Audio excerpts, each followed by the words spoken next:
All right, jerk faces, we're back. Sorry for the technical difficulties. It's all Rob's fault, per usual. Um, yeah, his when he joined us, I don't know, for some reason it crashed the OBS. But I guess so, but that's gross.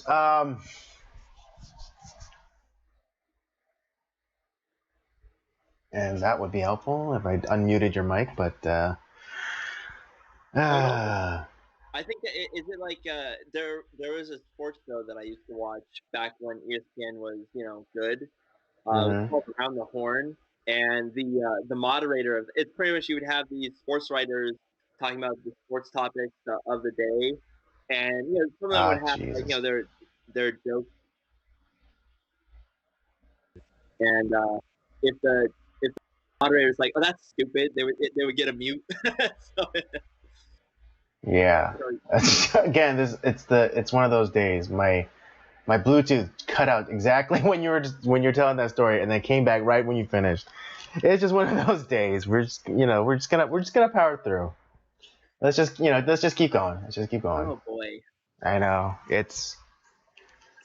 Uh, Well, anyways, yeah, I was right before you joined us, I was regaling everybody with the story of my weekend. What I did. Um, what I did for Mother's Day. I've actually made up with James and his brother and sister-in-law. We caught the fights, and then I went into the backstory of how what is it? Me and his sister-in-law became really close. It was basically over. It was because of the whole Chris Brown Rihanna situation. uh-huh.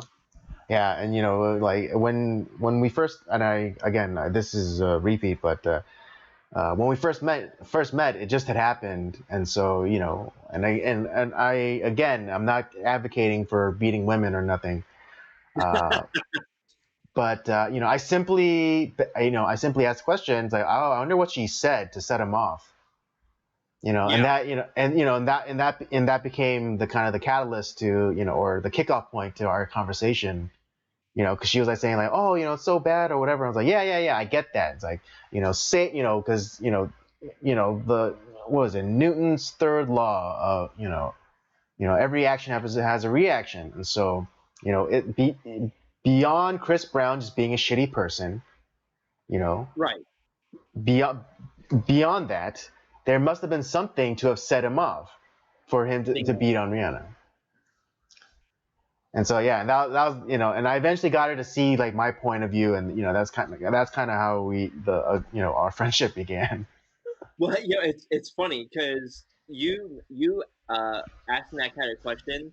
There's a great bit by Chris Rock, and he's talking about OJ and about how the whole thing is like, listen, I'm not saying what he did was right, but I understand. Right? Yeah, yeah, yeah, yeah. Exactly. I highly encourage anyone. Like, I mean, God, it's now I'm thinking it's like, oh, it's only a few years ago that he talked about this. Like, it's like from like 20 years ago. Right. But it's a great bit. I think it was an HBO special at the time, either Mm-hmm. HBO or Showtime. But YouTube it, like you can listen to that bit by Chris Rock about OJ. It is absolutely hilarious. Yeah, it still holds up. It still holds up. Yeah, and I was just kind of explaining, like, for women, they don't necessarily understand that words have consequences, because no woman has ever been popped in the mouth for what they've said. Bingo. Let alone from a woman, not for certain, not from a man. And Um, even like honestly, like yeah, obviously there's the trope of history of like men just beating their wives mercilessly. hmm Uh, to be honest, that's never been like a practice of like that men have like celebrated. There's never been like a celebrated practice. Like there's always been that like yeah, that's you don't do that to women. right. Yeah. No. It's like it's it's the I don't know if I'm the originator of this joke, but it's or the idea or this idea, but it's like no, at no time has my father ever sat me down and given me the talk. It's like, all right, son, I need to tell you, I need to talk to you about something very important, and it's about how to keep your woman in line. What you want, Right. and what you want to do is use a rope made of natural fibers, so you never want to use leather because it leaves marks and and brings along questions. Use a rubber hose with sand filled in it and just beat the shit. Exactly. Right. And it's like, oh, and make sure you never go for the face, only the body. Because you don't, Bingo. because bruises invite questions. I never had that talk. Because it's ridiculous. Exactly. It's exact. Yeah. Now, I'm not saying that there aren't shitty people who have like beat their wives. Clearly, yes, we all know that's happened. But it's never been like this, time honored, celebrated tradition of like, well, when you grow up, you get to beat your wife. It's no one thinks that's a good thing. Right. Yeah. It's like it's not like whacking day. On the Simpsons. Right? It's so ridiculous. Yeah. So yeah, like Chris Brown is a Yeah. dirtbag, but that doesn't mean that Rihanna is free and clear and like she's as pure as the Yeah, Germans yeah, exactly. Yeah, she's not like some innocent bite. It's not as though they're driving along and for some reason Chris Brown decided this would be a good time for me to beat the shit out of Rihanna. Yeah. No, that It's not. It's like I love you, Chris. yeah, yeah. I mean, so yeah, it's so weird because I always like my some of my greatest friendships have always started off like these weird ways. That is very true. One, I think it's just a good story, but also it's I think it just I think it just I don't know, it's just so weird that some of my greatest like friendships have always kind of started off this way. Yeah. Yeah. Well, it's funny how you became friends with James's sister-in-law. But it's funny because this weekend for Mother's Day, my Mother's Day, Joyce and I, my wife, spent time with my mother, Mm-hmm. and my dad was out of town because Mm-hmm. he had to do something for work. So he took my mom out. We had lunch and dinner together, but Joyce had was out late working, and she ended up falling asleep when we at my mom's house. Mm-hmm. So my mom and I we watched a couple of movies. One being one of Paul Newman's movies, HUD, which is a very interesting movie. It's a little slow. It's kind of like it's a western, but set in more of a modern time. And I had to tell you, Paul Newman's character, what a dick! That guy is the biggest jackass. It's just especially how he treats the housekeeper in that movie, Mm-hmm. dude. It's really fucked up, and it's kind of this whole thing. It's kind of not necessarily beat her, but was this close. Abusive. He was gonna rape her essentially until Yeah. he didn't. But it's kind of the same idea. Uh-huh. It's what it it's you when you watch it, it's man, what a fucking dickhead. It's just Mm-hmm. what a loser. Mm-hmm. It's you look at that stuff. It's no one's yeah, go for it, HUD. No one in that no one's celebrating HUD in that movie. Right. He's the villain. Right. And well, then and then also it just goes to that, I don't know, it's an old saying, but the idea where you're a good actor if you can make people hate you. Oh, dude, that would be a movie where it's because I like Paul Newman a lot as an Mm-hmm. actor. I've Uh-huh. never seen him play a character quite like that. Uh-huh. Man, what a dick. Right. Because even when he's playing an anti-hero, say in Butch Cassidy and the Sundance Kid, Or Luke, Cool Hand Luke. Cool Hand Luke, yeah, they're morally ambiguous characters, but I guess in this movie he's straight up irredeemable. irredeemable. Okay. He Yeah, had but one yeah, glance. that's like yeah. What is it? Like for me, Danny Glover. Like I grew up with him, through the Lethal Weapon, franchise I'm and things right. like that. But then but then in high school, my teacher showed me the movie Color Purple, and then him as Mister. I was like, God Oh, that's damn it, I right. fucking hate Danny Glover. He's a fucking piece of shit. Oh my God, he is a evil in that movie. Oh my God. Exactly, right? Again, irredeemable. But that's how someone's a great actor. If they can make you hate them. Yeah. Even though they're playing a character, but you still hate them. I mean, and I think I think that's a great credit to what's that fool's character? What's that fool? He plays like he was the new Captain America guy. Uh, Uh, um. Wyatt Russell. Wyatt Russell. Yeah. Thank Which, you. yeah, like again, he's like everyone hated him, but that's how you know he's a good actor. Yeah. Bingo. Oh yeah, and to my delight, I found out that that's actually Kurt Russell's son. Really? Yeah, I should have put two and two together, like with like the name Russell. Yeah. You don't think about that, but yeah, you're right. Yeah. And also, I'm pretty sure, I believe I think his name might have been inspired from when Kurt Russell played Wyatt Earp. Oh, that might be. Yeah. Yeah, I That mean, I might think be. if his son is like old or like around like the right age, then yeah, it could be the That genesis. makes sense, actually. Oh, let me. But Oh man, now yeah. I'm curious.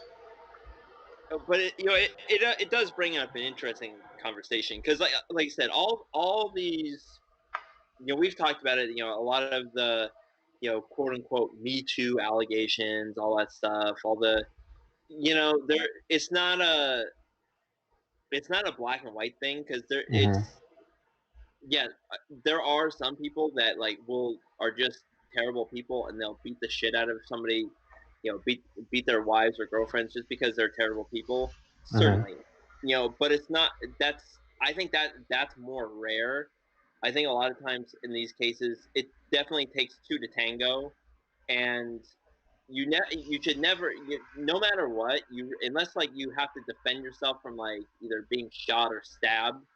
um there's no reason to hit your wife or do anything like that. Hmm. um I mean, but then you look at everyone thinks it's a Lifetime movie. It's it's just all these evil men, I mean, Gillette and who else did that whole pretty much saying that men are awful and terrible and Right. shouldn't exist, which is a great way to sell their product. And but then you look at situations like with Johnny Depp and his crazy, I don't know, but they were they married or was it or were they just dating? But Yeah. what's No. her No. face? No. They were married. Yeah. Yeah, They were married. look at that situation. That's completely the opposite. Where you have it was his wife that was the real shithead in that relationship. Right. Well, yeah. But I'm pretty sure Johnny Depp had some part to play. I'm not, Johnny Depp's no angel, Right. Right. but Even the recordings that were released of like them and like their therapy sessions or whatever, like and he admits that he has some that he has some part in like the way she reacts. right, And so, but ultimately, she is the worst party in it because, she does things like purely out of spite or malice. And, yeah, and, even, like in those recordings, it would it would just, I mean, we don't see it, but it's described as, Johnny Depp trying to leave a room, or he's like this guy's like, hey, if I really, let loose, it would, I'd be in jail right now, and this place would be a crime scene. yeah, Basically saying like, I don't do these things because I know, it's gonna end up badly, and so and she would like kind of keep, kind of in a weird way, that's why, you know, again, not that I'm advocating for beating women, but like I think that's why women like they don't know when to let things go, and they try to pursue they keep trying to pursue or try to wring something out of a guy when they should just like kind of let it lie, Yeah. because he's like, no, talk to me right now. It's like, don't, like, please, like, stop trying to get this out of me right now. I'm not. A lot of times it's a man is not in a place to use his words, and he wants to be physical, but he know that he can't because you're a woman, and Yeah. so if a guy says I can't do this right now, just don't press the issue. Yeah. It's just, and like I said, it's a lot of these situations. It's not that like any party is innocent. It's just like or like the woman is completely innocent. Sometimes they have a part to play too, where it's like Mm-hmm. uh, you you provoke this action, but that still doesn't give the guy the right to do that. But at the same time, it's like, what did you expect? You kind of know like that they're where that guy could go. Mm-hmm. And you're flirting in the danger zone. It's Mm-hmm. like, and it's like, why not, instead of just, yes, you're upset, but you can control yourself and you create a better cycle where, and this is like with any sort of like, whether it's like the girl or the guy that is more of the physically abusive party. Mm-hmm. But like sometimes like I think, okay, let's we're both angry right now. Let's back off. Let's cool off. Then let's talk about it. And I think that creates a better cycle of kind of like not just saying things out of anger, saying things that you might end up maybe in that moment you believe it, or you're saying something that is very hurtful just because you're hurt too. But I think the better thing to do is like, listen, we're not listening to each other. We're just yelling. We may end up getting physical. So let's just stop talking right now. Let's go to our corners, cool off, and we'll come back at this. Sometimes like giving it like a day or like half a day or something like that, just to cool off. And then it's like, or you end up going to sleep, and you wake up. It's like, why were we yelling about that? Like that's stupid, and it makes things so much better.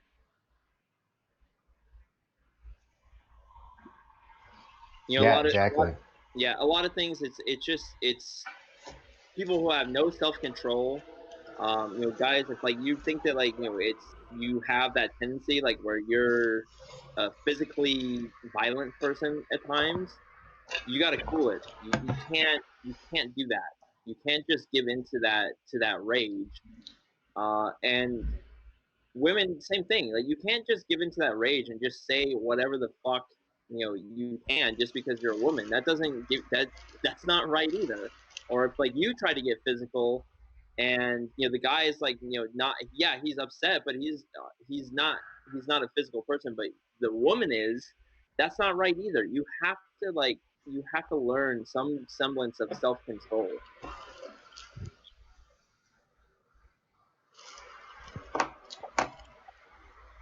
Uh, Precisely. I didn't know we were Yeah. going to be talking about abusive relationships, but hey, Yeah. I mean, hey, it's a conversation, right? This is what this is sometimes where we this is where the conversation took us. We were talking that's we were that's talking right. about Rihanna, and then we're talking about actors that that make us hate them, and then it kind of comes back.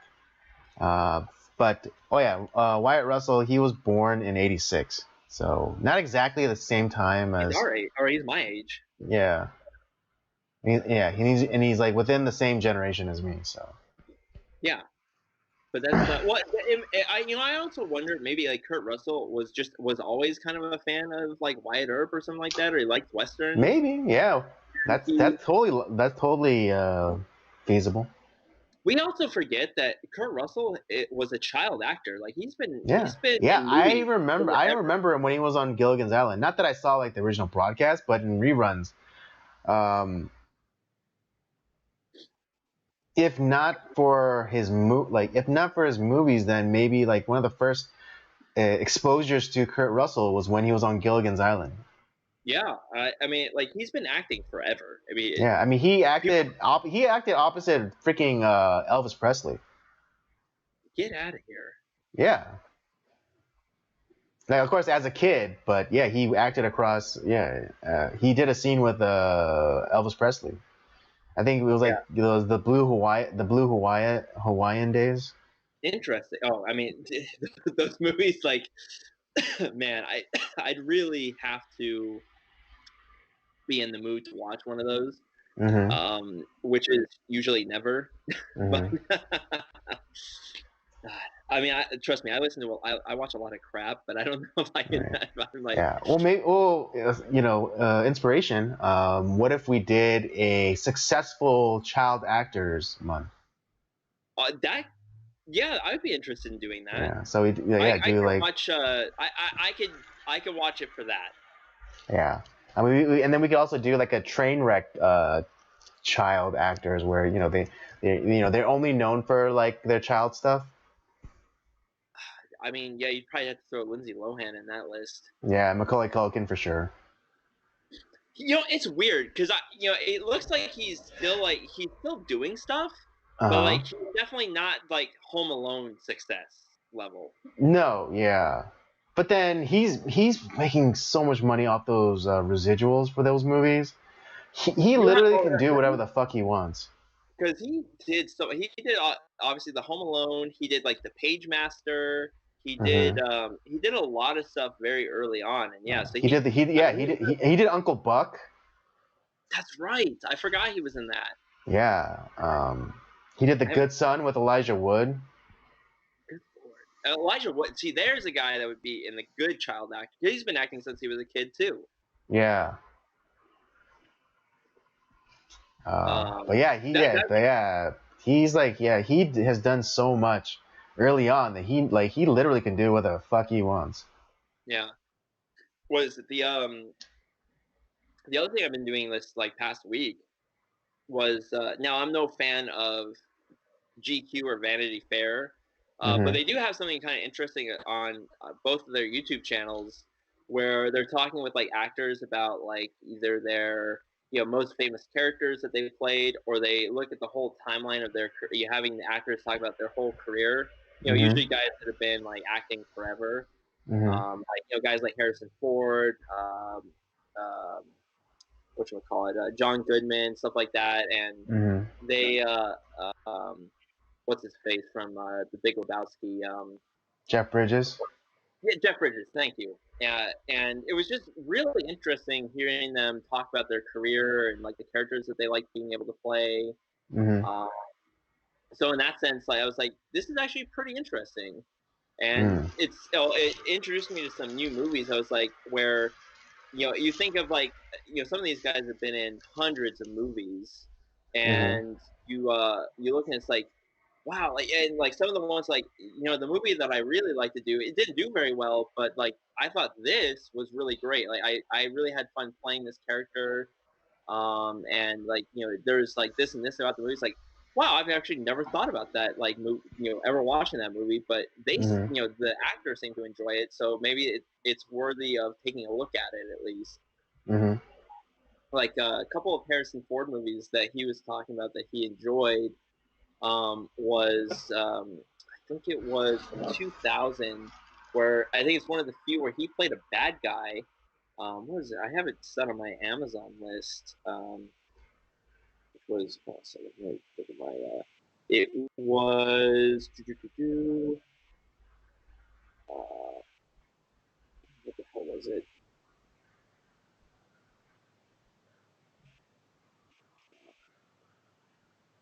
What Lies Beneath? And he plays a like I guess he was a Oh yeah, murderer. yeah, yeah. Oh yeah, with Michelle Pfeiffer. Yeah. Yeah, I was like, I've never seen that movie. I've never thought about it, but I'm like, I'm kind of interested to see Harrison Ford play a bad guy because normally he's kind of the hero or anti-hero of some sort. Mm-hmm. Um, and then there was some other like, because I've been watching a lot of the Harrison Ford movies with my wife recently. We've Mm-hmm. watched like Frantic and Presumed Innocent. She watched The Fugitive. She loved that. We watched Mm-hmm. Patriot Games.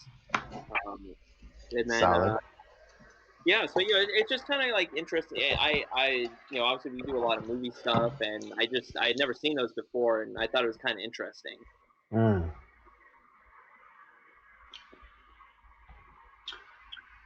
Cool. But, pretty boring week though. I actually ended up calling. I was out of work for a few days just because not feeling not feeling that great. So I Mm-hmm. just kind of stayed home for a few days Okay. and watched Just like more, movies. but like just like feeling kind of drained, right? Yeah. So I Not like was not Corona-y. not corona. No, no, not at all. Just more of Okay. like aches and pains and kind of just stuff where I just needed to take a break. Okay. Okay. So general exhaustion. General exhaustion. Yeah. Okay. Trying to do too much, like with work, and then trying to do some stuff at home too, and it just not sleeping a Yeah. lot. And I think it finally Well, caught I up mean, to yeah, me. I mean, I get the impulse, seeing as you're a newlywed and and just trying to provide and things like that. So Yeah, but it's only natural to kind of like push yourself, as a man, as a husband. yeah. So yeah. But Joyce was pretty like she's like, yeah, just stay home and like just kind of take some time off and Yeah, screw off a little bit. yeah, and she kind of just let me do my thing, which I was like kind of I was surprised that Yeah, she let so that a happen. rare treat for you, a rare treat. A very rare treat. It was kind of nice, where it was like just kind of like there was some days where it's like it was kind of nice and quiet. Yeah, it's like, who are you, and what have you done with my wife? Exactly. uh, Well, it allowed me to also like kind of get prepared on some future episodes that we're going to be doing. So mm. there's that. I been watching a few movies in preparation for this upcoming episode we're going to be filming, which I'm really excited about. Oh shoot! I gotta get on it too. Well, I took like I actually just to help remind me since I'm watching them kind of early. I've been taking some videos, some quick videos of like some of the lines that I think kind of really emphasize the point I'm trying to make in our Mm-hmm. episode. That it just that I find just very interesting. Like Ace in the Hole is one of the movies we'll be talking about, and Mm-hmm. man, that movie is so relevant for today. It's insane. Mm. Okay. Yeah, there's some stuff I gotta ask you about it, but again, that could We'll be do that done. afterwards. Yeah, we can do that afterwards. Well, the only thing, well, okay, getting to kind of the news of the day. The only thing that I had kind of planned out to talk about was the announcement from the governor for at least the citizens of California will be getting potentially a $600 stimulus. Well, it's funny. We're you and I are on the same page once again without even talking to each other, barely. Mm-hmm. Um, but I also kind of wanted to talk a little bit about like this upcoming, because the recall is happening for one, Mm-hmm. um, and we have a very interesting, eclectic group of people trying to run for Mm-hmm. governor. Mm-hmm. Uh, and one of them, obviously, very famously or infamously, if you will, is Bruce Jenner. And no, Mm-hmm. I don't call him Caitlyn Jenner because that's no, I just don't do it. It's just Well, you know what? I'm very I've actually at least come around on calling him Caitlin. Just I for the sake that like he's actually changed his name. It's because legally changed his name. I believe so, and because I actually have changed my name legally, so I understand. Like if people's like kept still like called me my original birth name, which is Han. I'd be a little annoyed too. But that's as and also because there are a lot of men with female or female sounding names. Like Leslie is often like Leslie Nielsen. It's that's a man with a Okay, woman's well, name. But he and recently so changed his name. I I'll grant him that. But I'm right. definitely not calling him a she because that's just not that's just pretend. That's not real. Right, exactly. But that's like that. But that's the only place that I'm willing to give ground. I Is the actually didn't name know change? that. Yeah. Yeah, I didn't know that was actually he legally did that. That's okay. Yeah, so and not necessarily because and like I think it's stupid that they try to make it sound they gave it they gave like lefties gave it like the special distinction like by call when you use like their old name as you like dead naming. Oh, I don't give a shit about that. Yeah, I don't give a shit. I think it's stupid. I don't get me wrong. I think it's stupid, but yeah, but I if again if he went through the hassle of actually like legally changing his name to Caitlyn, then yeah, I will do extend that much decency and all right, call Yeah, you and okay, I'll call you you did Caitlyn. your due diligence. I'll grant you that. That's Yeah, okay. yeah, I'll grant you a little decency and I will call you and I'll refer to you as Caitlyn because if you illegally change your name, but don't but the sheep but the pronouns, yeah, I'm gonna hold fast to that. But yeah, it's just this whole upcoming governor race, and obviously like there's been a lot of controversy surrounding Caitlyn slash Bruce, whoever you want, however you want to like name him.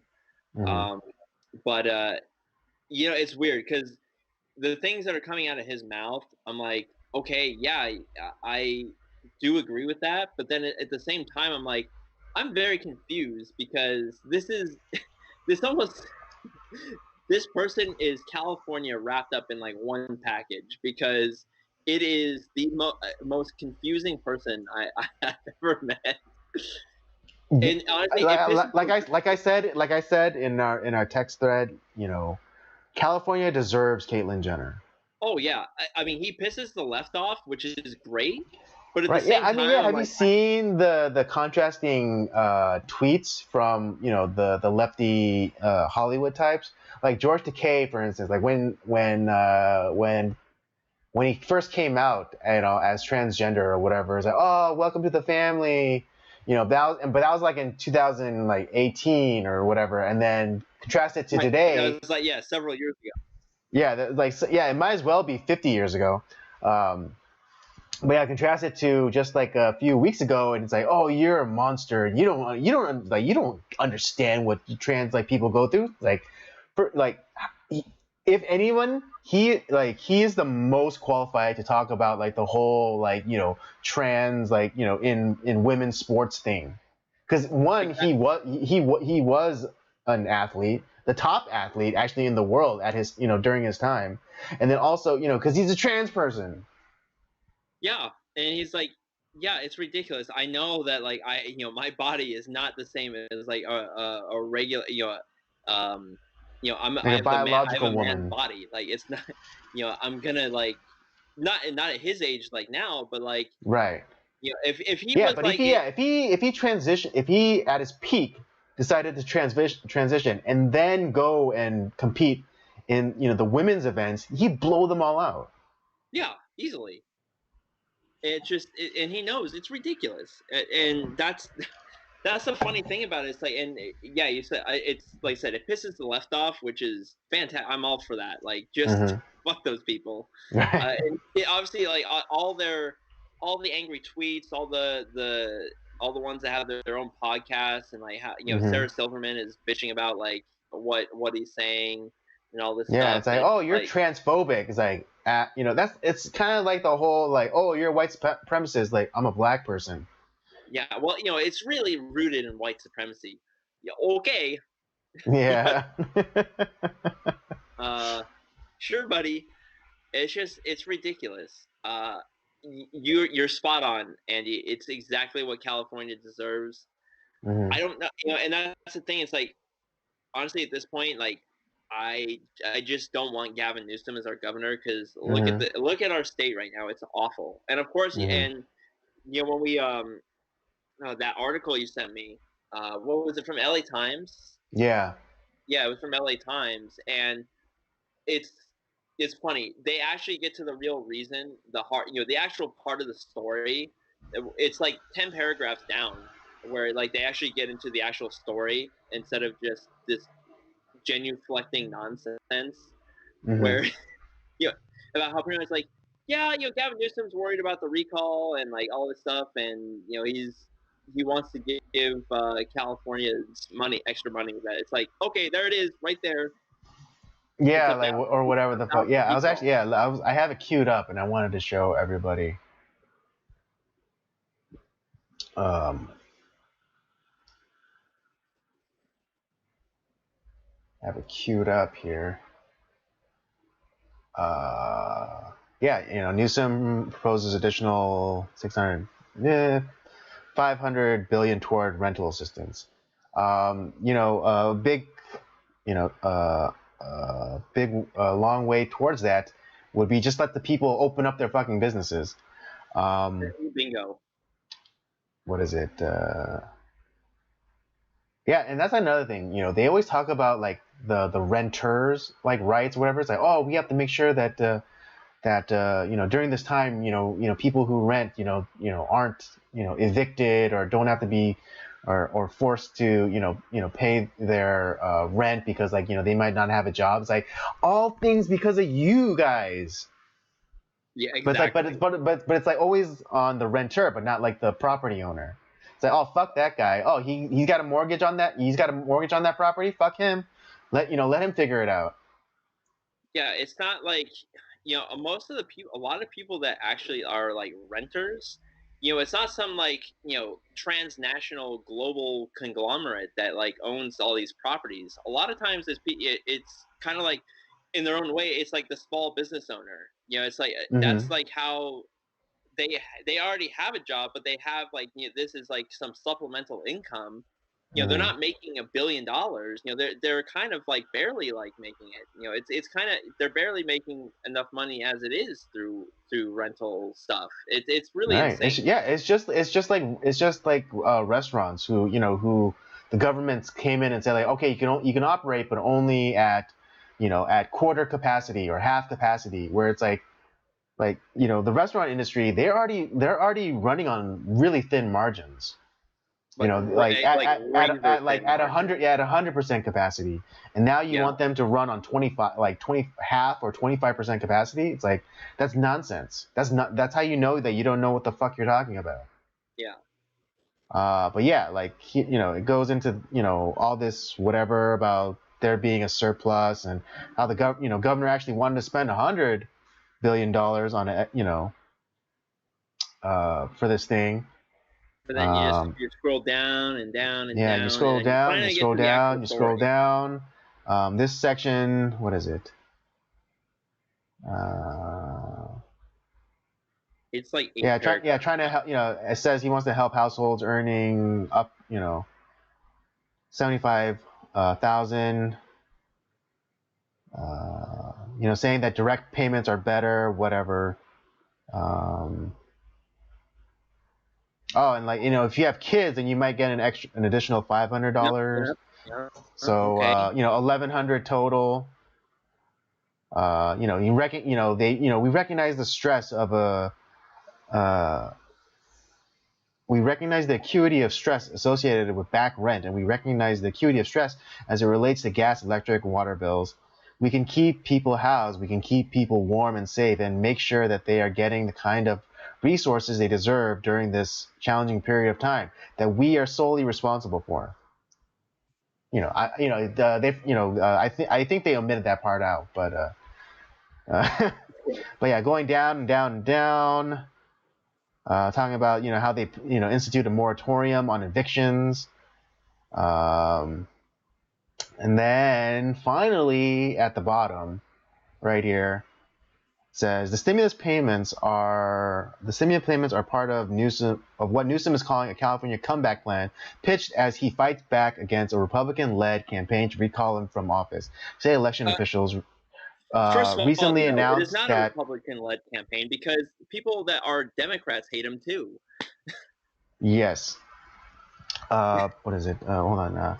The state election officials recently announced that proponents of the recall have turned in a sufficient number of signatures to trigger a special election in which voters could remove Newsom from office this fall. And there you go. And that's what it's all about, folks. This is just another ploy Gavin Newsom is doing to make sure that he stays in office. The first was when he lifted the ban back in or not the ban when he lifted some of the restrictions back in March. And then more recently he started allowing for indoor dining again. Yep. Of course, at a limited capacity. So it's a mixture of indoor and outdoor. And now he's offering. Now he's just straight. June is going to be the time. We're going to open up 100%. It's like. All right, yeah. I skipped a step. Yeah, and then they announced that June 15th would be the day that he lifts all restrictions, except, of course, for the mask mandate and social distancing orders. Which is ridiculous at that point. Yeah, like once everything's open up 100%, like there is no such thing as social distancing. Right, I know. And again, the masks are proven not to do anything. Which is hilarious. Just really quickly, which is hilarious because I kind of got into like this with James' sister-in-law too about like masks and and she's saying like, oh, it's like what's the trouble of just putting it on, making someone feel better. I was like, then you agree with me that the masks don't do anything. Yeah, exactly. And so yeah, I was like, so I think I was kind I think I was like kind of red pilling because I was just offering like these little logic bombs here and there, because even like James's brother. He was talking about how they were, what is it? That they, that the flu number, we basically made the flu extinct. Yeah. Right. I mean, it's like the numbers are they're nearly zero. Right. And one of the, things attributed to the success of eradicating the flu was, mask wearing and social distancing. And then, and so I, again, gently pushed back and said, so yeah, they do say that, but then they also get mad at, but then when this, when the COVID numbers spike, then they get pissed off because, they say that people aren't wearing their masks or not social distancing. So it's like, so it can't be both. It can't be both ways. It's like, yay, we, because of masks and social distancing, we killed the flu. Oh no, the COVID numbers are up. Oh, well, that's just because you're not wearing your mask and social distancing enough. It can't be both. Exactly, yeah. And it was funny because like he kind of had like I saw the light going off in his brain. It's like that makes sense. And I was like, thank you. Yeah, exactly. But also, if you go down a little further, you see who he's really trying. It's not the people of California. It's actually illegal immigrants. The next voting bloc. That's who he's after. Yeah. Oh, exactly. And it's funny. It's like you get right. And this is supposed to be a surplus. This is our own money. Yeah. It's hold on for just a second. A tax surplus. It's like you're taking way too much money away from Californians, and like if with Daily Times, if they told me it was Tuesday, May 11th, I'd have to check my calendar, just to make sure it's true. Mm-hmm. But if I grant them like this, some of the stuff that they're saying there, how like, oh, there's tax surplus, and because of the laws that are in place, that tax surplus has to be returned back to Californians. It's like, well, okay, if that's true, well, that's thank God someone that that's some sort of Republican that created that. That was not some leftist Democrat who created that law, and at that point, it's like that means that you're taxing us at too high of a rate that you don't need, and you're spending a lot of money on all these programs, and it's like, there's nothing like our roads suck ass. I mean, the roads just in like the valley are awful. They're all terrible. Mm-hmm. The homeless problem here is so bad. I mean, there's always been a homeless problem. Obviously, like Skid Row has been a place forever, but I have never, in all of my life, ever seen it like this. It's like the encampments though. That's what's new because you would see a homeless person here and there. Even growing up in Chatsworth, as a kid, you would see, the odd and like a homeless person here and there, but and during the day they would just kind of be like, kind of passing through. Um, but now it's just flagrant, like the tent cities and where they just like kind of like set up and like take over the entire sidewalk and such. Like that's never happened before. Yeah, I mean, it's this is they're creating like these like little Hoovervilles almost, where it's just these random vagrants that are just everywhere. And the thing is, they're it's not like, sure, there may be like a few people where it's just like they kind of are hard on their luck and they have nowhere to go. Sure, I'll take that. Maybe there's a few, but a lot of it is people who are just completely blitzed out on drugs of some sort, or Hmm. have which has melted their brain, or you have people that just are already fucking insane as it is, and no there's nowhere for them to go. There's no the fact that we cannot institutionalize these people, like people who are so addicted to drugs where it's like affecting their brain chemistry, there there has to be a place where we can like drive them out and get them into being kind of get them healthy and Hmm. get them back to being a member of Society. fruitful member of society. And the Hmm. people that are just completely batshit insane, where like they're talking to brick buildings, thinking that or like punching some sort of light post because they're thinking they're talking to some monster or person. Those people, they need to be in a mental institution until like they are sane, or if there's some people that need to be in those places for their life. That's the Hmm. unfortunate thing. Yeah, And because there's they can't. and Yeah, because they that can't take care of themselves no matter what. And I and mean, I'm not yeah, saying that like it's I don't. people. There's a IG account that I follow called Gutter People of LA, and it's just like, Mhm. it's just an account that kind of accumulates all of the random clips of homeless people, and it's striking. Like there's some. I remember one that was really striking because there's this guy who's just like peeing out in the open, willy nilly, and then he took his hand and like starts splashing the pee on his face like he was washing himself with his own Yeah, urine. exactly. It's crazy. Yeah, it's like, are you saying like that, like that person's better off on the street as opposed to being in a state-run facility? And I'm not even saying it should be necessarily government run, but like it's uh yeah the I because it's just it's so this is not it's it's we need to have them free. It's against like their Right, right. It's not compassionate. It's not but it's compassionate. It's like not it's nice. more it's like, yeah. So it's like I totally get like when people say like, oh, homeless people shouldn't be arrested for being homeless. It's like, yeah, you're right, they shouldn't be, but like, like is it really the compassionate thing to just let them live out on the street?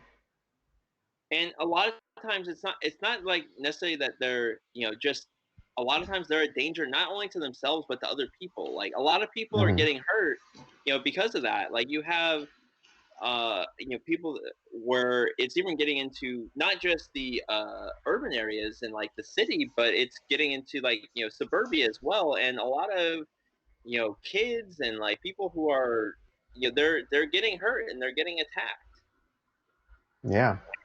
and it's Um, yeah, but just before we get too far down this rabbit hole, I just wanted to like touch on the other part of this article, and who they're really trying to win over, and it's not the tax-paying public of California.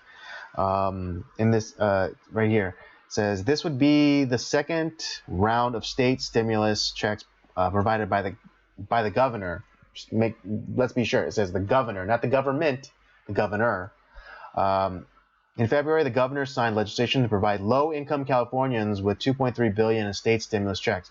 The money was provided for residents, including those earning 30,000 a year or less, who received the state-earned income tax credit. It also went to people who filed tax returns with an individual taxpayer identification number, but who don't have a social security number. The bulk of whom are migrants in this country illegally. Bingo. They were left out of the federal supports. They will not be left out of the support coming from the state. Newsom said of including people in the country illegally in the state stimulus program. There you go. There you go. So that's who he's really after. That's who he's really trying to bribe. You know, and kind of again kind of backpedal on the thing about Caitlyn Jenner.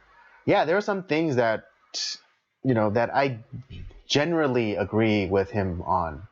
But one of them is not a pathway for citizenship for illegals.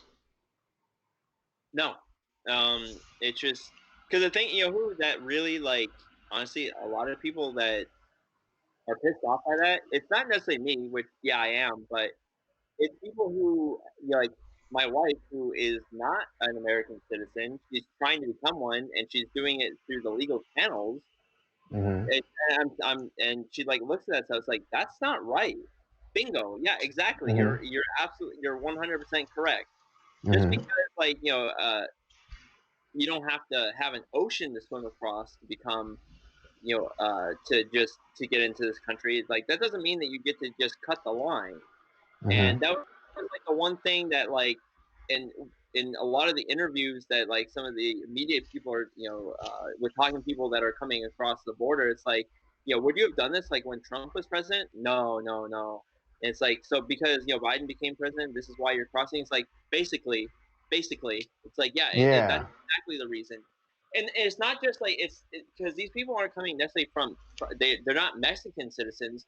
They're coming from way down in South and Central America. What is it? Bill Melugin. He was a Bill Melugin, who was a Bill Melugin, who was a local Fox reporter. He just got called up to the majors to Fox News corporate. I follow him on Instagram, and he was actually down in Texas near this place called Del Rio, and there was a huge group of migrants that came through, and he was asking them, where are you coming from, and nearly except for I think one person, they all said Venezuela. Well, that's no surprise there, but the thing is. So it's not so there's the idea that it's racist because we're trying to keep Mexicans out. It's like no, it's anyone basically from who's not on this side of the border legally. We're trying to keep out. There's a lot of money there's a bribery of some sort going on. There's a lot of planning that goes into stuff like this. There is no way. Had this been, I don't know, maybe 100 years ago, this would have never taken place because I don't see it happening. But nowadays, there's a lot of these weird globalist, I don't know. NGOs. It's NGOs. Yeah, there are these globalist entities that are there. They have to be paying off a lot of government officials to just yep, just keep on going. Because a lot of times, just be, Venezuelans, they're probably hated by another country. They're not the same thing. They're not the same type. They're right. No, exactly. They are from a similar region, but they're very different people. And they speak the same language, but they're definitely different culturally. Yeah, call a Salvadorian a Mexican and see what happens. Oh no, sir. Yeah, don't do exactly. That. And no. And the thing is, they don't like each other. So the fact that they've just let these people come into their country, into their borders, makes you have to don't just you got to think about that. It's something is going on. Something is being very well planned that we're not seeing. It's not, and this isn't just some conspiracy theory. It's just think for yourself. Think about it. Let's say if we had a if like we were over in like some other part of like the world, right? If like we lived in like Iraq or something like that, and we started to try to like climb into, we went from Iraq over into like going into like the most eastern part of Russia. That's not going to happen. Like no, those countries aren't going to just let you in. Yeah, Mm-hmm. it's just it's ridiculous. So it has to be like a lot of money is changing hands. These yeah, and so don't be fooled. Yeah, I mean, of course. It's, like the thought of a country allowing people to just, transgress their borders and just like, oh yeah, just keep going, yeah, keep going until you see the big wall, basic, and that they're okay with that. That's ridiculous. You know, like, I mean, I'm sure like if these migrants were saying like, oh, we're trying to get to Canada, we still wouldn't allow them to transgress our borders and then just walk in our interior up to the Canadian border. There's no way. Exactly. It's not because it frustrates the hell out of me. It's just, come on, wake up, people.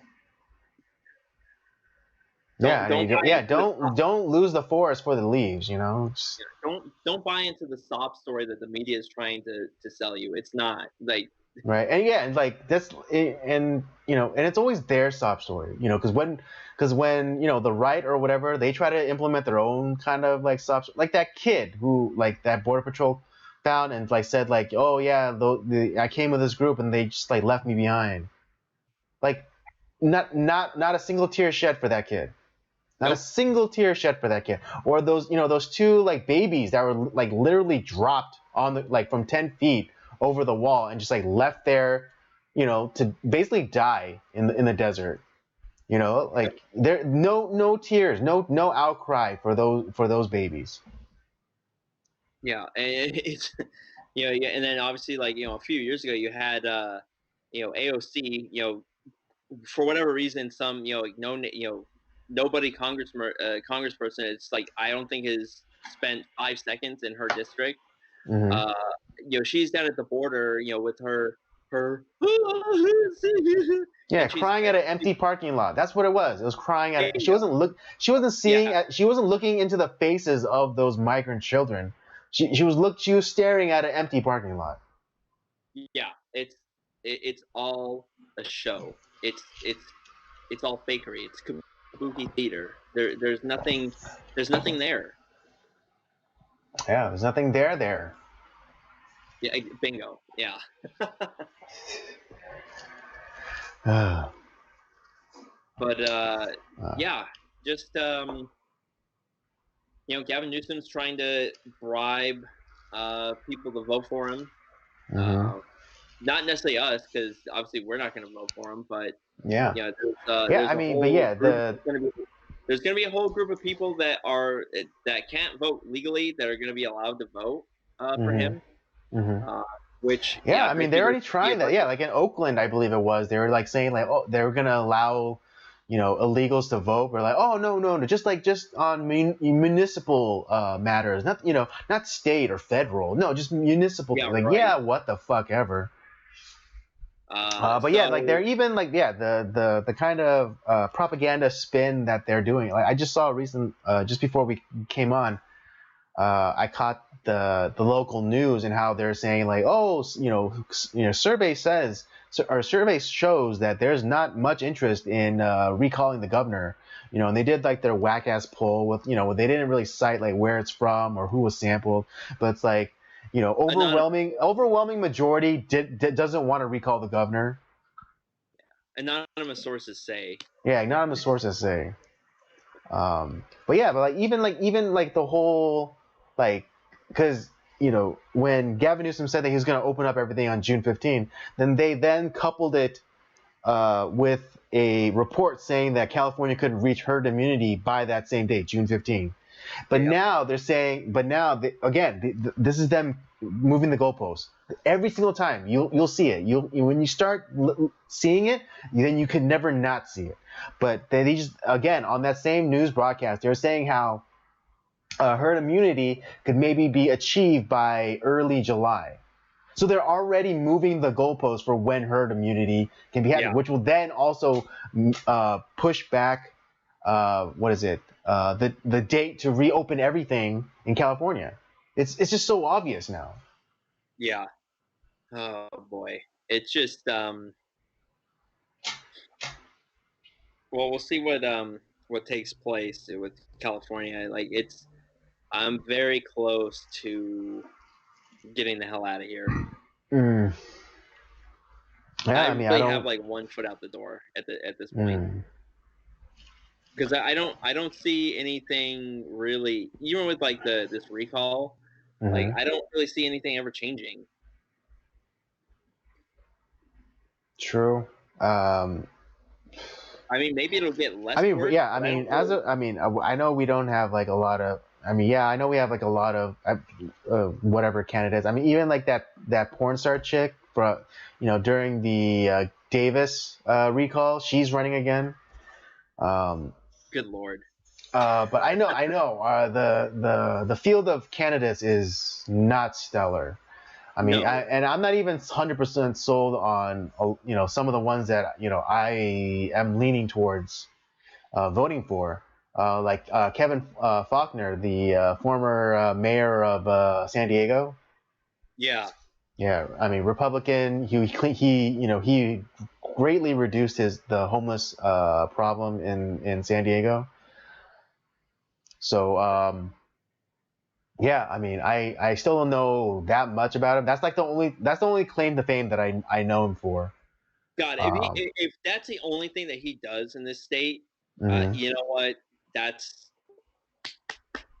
that. Yeah, good. Yeah, it would be worth it. It'd be worth it if that's the only thing. If we still had like crazy high gas prices and and a somewhat crumbling infrastructure, but he helped reduce homelessness. God bless him. that's that's really like honestly at this point, I think if whatever new candidate like ends up coming in, if they end up beating out Newsom, if they can just do that, you know what? That's a win. Mm, agreed. Because honestly there's so many problems in this state that at this point Hmm. like let's just deal with one at least. Let's get one of these problems out of the way. Yeah, I mean, yeah, I mean, I don't even care if we, fix like the forest management or the drought or, you know, whatever. Yeah, you know, let's just get one thing right. Let's just fix one thing. Yeah, and then it's to to go back to the horrible Justice League that we got. It's kind of like where the Flash like I've never fought before. It's like just save Yeah, one yeah, person. Just, yeah, then you have the California redemption. government just do one thing. You see the difference between the right One and the thing. left. The difference between the Yep. right and the left. We believe in redemption, and even though just the Justice League is a vastly inferior product, there's still one redeeming fact and one redeeming idea within that movie, and that is just save one. It's Yeah. So the next governor of California, just do one thing. Just fix one thing. We'll it'll get easier from there. Just fix one thing. Start with one problem. We'll go. yeah. I'll be We'll build. All right. We'll build. We'll really build back better. yeah, and not in this disgusting, horrible, dystopian, globalist way. Yeah. We'll actually build back better. From the ground up. See the right. We believe in redemption. We believe that anyone can be redeemed. All right, Justice League could be redeemed. Joe Biden's campaign slogan can be redeemed. If you watch that film theorist episode on YouTube about the DC universe and like that can be fixed, you just got to do one thing. It's Yeah, it's very one thing. The guy that runs that channel, like he's giving you a silver platter to fix that shit show of the DC universe. He's giving you the roadmap. All you have to do is follow it. Yeah. And Yeah, and and I'm usually, I'm a huge proponent of the government doing nothing. A la Calvin Coolidge. Oh, Um, my favorite president. yeah, the greatest president, that we've ever had. And if you don't know about Calvin Coolidge, go look him up. He's a rad dude. Because you That know guy what? He is didn't a do legend. shit. He didn't do shit. He didn't grow the government, but he didn't shrink the government, but he didn't grow the government either. Yeah, that's what our president needs to be. It's like some just like, yeah, no, no, Yeah, no. exactly. He He didn't vetoed do everything. he didn't do shit, and I love him for it. That guy vetoed everything. It was amazing. Right? He Because literally did nothing. he used the executive branch in the way it's supposed to be used. Like he vetoed everything. It's like, no, no, no. Yeah. It's great. Yeah. Yeah, it's like it's kind of like the opposite of yes men, but it's like I love it, And because they always called him like Silent Cal, and there was Mhm. something like where it's like they were trying to like make a bet like where he could get him to say more than like 3 words, and he's like, "Nice try." Yeah. It's like, Oh man, yeah, I freaking love Calvin Coolidge. Him and me, like we have the same energy. well, Reagan really liked Calvin Coolidge too because he had a picture of him in the Oval Office when he was president. Mm. But it's just reading. I actually really want to read that guy's biography just because I Mhm. find him very fascinating. Yeah, me too. Because he really, I mean, there's a few presidents from like the 20th century that like did some good things. Mhm. Like Roosevelt, yeah, he was a quote unquote, they call him a progressive, Mhm. but like he progressed in like a good direction, not More or like less. but then you have then flip side you have guys like Woodrow Wilson, who is probably one of the worst presidents we've ever had, if not Yeah, the dude, he was worst. the one who fucking instituted income tax. Yeah, because Yeah. Oh yeah, and he's just really quickly, just really, just better. really quickly, like for those people, it's like, oh, masks and things like that. That's temporary. It's like income tax was supposed to be temporary too. Yep. How do you like being finger banged by the TSA? Because that shit was supposed to be temporary too. Yeah. Enjoy your temporaries forever. You Yeah. fucking idiots. There's no government program or thing that will, if you give them like some sort of like, oh, it's temporary. Social Security was supposed to be a temporary thing. A lot of this stuff was supposed to be temporary, and it became permanent. They don't go away. Exactly. Yeah. I hope you like getting felt up by TSA agents because that was fucking supposed to be temporary too. Exactly. You I know, mean, and the now whole and now they Patriot have Act fucking now they have fucking body scans where like that are very intrusive that basically take a picture of you naked. yeah, it's that's all. God, that's another episode. To be honest, I just Yeah. Yeah. Enjoy all your man, temporary stuff, idiots.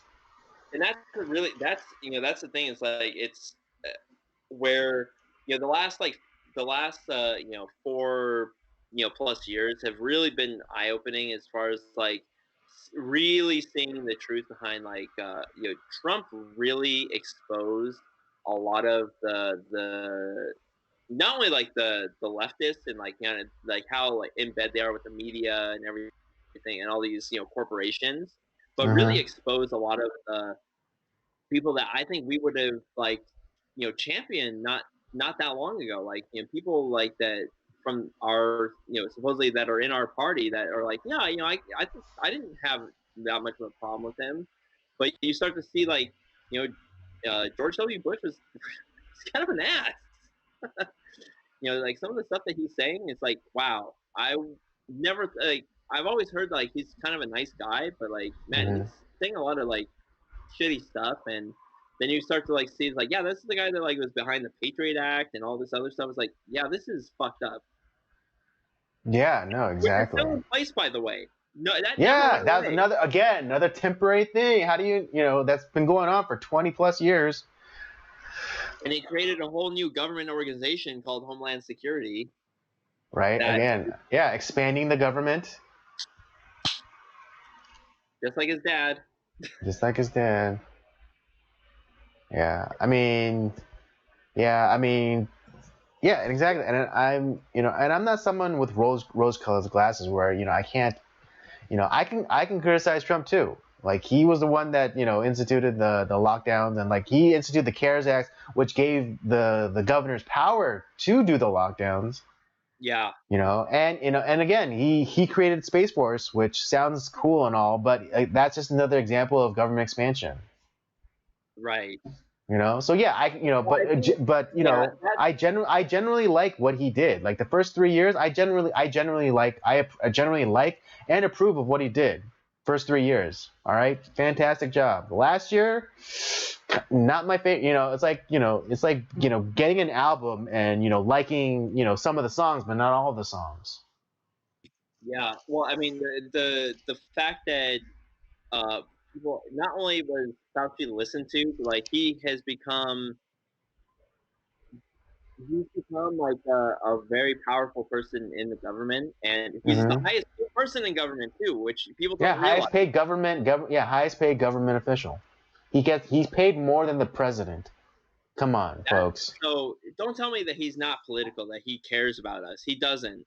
Yeah. Uh, but that to me, the Yeah. fact that he Or wasn't that he fired, cares about fucking people, even though he hasn't seen patients in 30 years. All more right. than It's that, it's like it's a mechanic who it's like a mechanic who hasn't worked on a car in 3 years. yeah, it's the guy doesn't know. He's taken every position known to man. He's flip Mm-hmm. flopped on everything he said. How he should have been fired a month after all this started. He should have been fired during the AIDS epidemic because he got everything wrong then, and Mm-hmm. he also pretty much endangered the lives of you know several thousand people at least. Yeah, absolutely. Yeah, like look, yeah, dude. This is what they don't tell you, but there's a section, or there's a category within the gay community that fucking hate Anthony Fauci, And rightfully so. and rightfully so. Yeah, because again, as Robert said, he was the one who was in charge during the whole AIDS epidemic. He's the one that what is it, delayed the release of like a treatment for AIDS, and then also he was the one that allowed tainted AIDS blood to be mixed in with the supply, so that that the tainted AIDS blood would go into people like through transfusions and such. Yeah, and so a And I lot of mean, just people look. I mean, got don't that look. Don't tainted. take my word for it. Look this up. Look this shit up for yourself. Well, a I lot of did. This is yeah, what I found. yeah, a lot of people got HIV that should never have had it. Exactly. Yeah, but now, yeah, like, and it's like that's one of the things. Like, people like are so on mask and protection and things like that. It's like you want me to be fucking afraid of something with a 97% survivability rate when there's fucking things like AIDS and fucking flesh-eating bacteria out there. Which are like staph infections, like those. That's essentially Yeah, staph a infection is flesh-eating even virus, worse. and that happens a lot. Like Mm-hmm. that's something that's not talked about. We also don't talk about our current the former vice president of the United States, Joe Biden, who's now the White House resident. He he was behind the whole what was it, the swine flu, which killed a hell of a lot more people than COVID ever has, and there was never a quarantine, and no one that just got stuffed into the memory hole.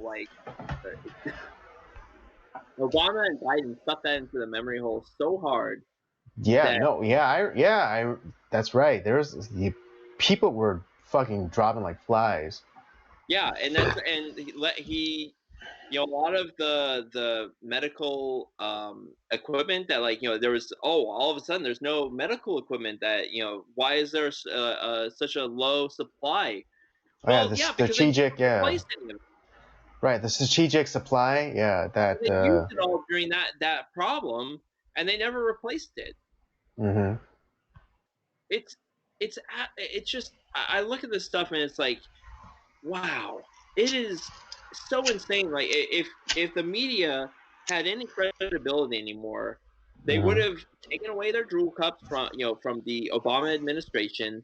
They would have done their jobs and realized, hey, this guy is a fucking dirtbag. And Yeah, and I mean, people are, on Trump about, oh, he's just what is it, attacking the press or whatever. Obama went after more reporters than anybody. yeah, and he targeted people using the IRS. He used the government as Yeah, I a mean, cudgel. yeah, not that the IRS wasn't already a weapon, but he weaponized it even further. Like he went after the Tea Partiers. Yeah,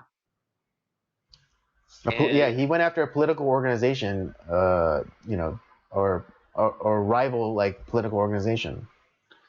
it's really and the guy like has also created more proxy wars than known to man. He droned so many Oh like yeah, yeah, countries yeah. What is it? without congressional, without He any Jones strike the fuck out. He killed two American citizens yeah with without drones. congressional approval. He kept sending had all these military operations going on without any congressional approval.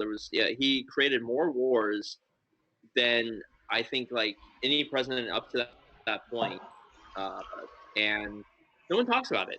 Nobody talks about it. It's just as far as like legacy media goes. Nope, didn't never happen. And what does Biden do? Like literally, like not even like a month and a half after he came into the office, doing the same fucking thing. Like he's bombing Syria. He's doing, but of course, it's okay because it was some LGBTQ person that had fired the bomb, so it's okay. Give me a fucking break. Yeah, But yeah. It's hey, just it's people can't, for some reason they're just like willfully ignorant of everything. It's I like, just yeah, I you know and what and that's why, as frustrated as I am, as much as I want to go and just like shake people and be like, wake up, it's like you can't do that, because no that's, because like a few weeks ago, I saw a clip from Tucker Carlson. He was saying like, oh, you need to wake people up. It's like, no, that's exactly the opposite of thing that we have to be doing. Is the way you change someone's mind is not through force or coercion or blackmail. It's like you just have to let them come to it. It's like and a allowing lot of someone it to just is wake like up. I mean, just as example, that exchange that I had with James's brother about like the mask and like the flu and versus COVID. It's like I just I gently said like, oh hey, what about they I just point out the fact like they attribute the reduction of the flu to masks and social distancing, but then when the COVID numbers spike, then they say, oh, not people aren't wearing it enough. It's like just point out the inconsistencies. And yeah I wasn't screaming at him. I just said like, oh, but like I just pointed out this one inconsistency in the narrative, and it's like, oh yeah, it's and because there's been such a lack of the media, the legacy media has completely it's there's no saving it. There's no credibility anymore. yeah, It's done. yeah, no, it's um all gone. and Um, so it's up to a lot of the new media people who are actual journalists. That yeah. like they're actually doing something. And you Hmm. start looking, like you start connecting the dots for people. You don't do it like by shaking them like awake or whatever. You just kind of like it's just calmly like, hey, listen. You start connecting the dots, you start pointing out the inconsistencies, and just like you start like it's like look at these people are like utilizing all these sources. Okay, go to the source material. The source Hmm. material is a lot of times from the legacy media complete garbage. They're Right. they're Yeah.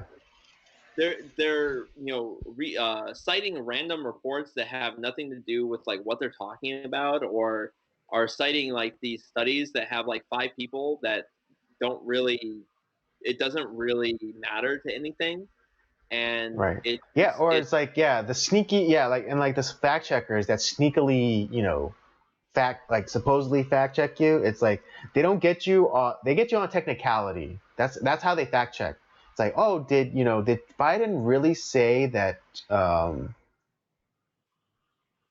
what was something recent? But they always make it like some sort of technicality. It's like, oh, did Biden say that he was going to attack Syria wearing loafers? It's like fact check false. Actually, he was wearing Oxfords, and not loafers. it's just like, You know, oh and so god. so people they see just the headline. It's like fact check false. You know, it's like, and he's like, yeah, he did say he was gonna bomb him, but he was, again, he wasn't wearing loafers, he was wearing Oxfords, and so like, yeah, they get you on these like really ticky tacky technical things, and it's just like they're completely, that's why they losing credibility, and also to that effect, they were getting on Trump about, promoting, hydroxychloroquine or monocloidal plasma or whatever. But guess what I just saw on TV just before we started streaming. What's that? I saw a commercial promoting monocloidal antibodies. Oh Lord. Yeah, it was like so bad. Like the acting, that's the beautiful thing about acting. You don't have to be a great actor to see bad acting. Yeah. But but it was just like it was like again, all the spells were there. Relatively healthy, looking, of course, black woman. Not within the demographic of danger, but she was exercising with a mask on, of course. And then she stops to call her, to answer a phone from her grandma or something, and then the grandma says like, "Oh, I got diagnosed with COVID."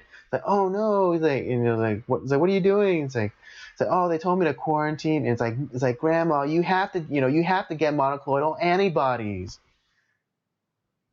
Oh jeez. Yeah, yeah, because you're in the danger demographic, and because you're old, and because you have diabetes. So yeah.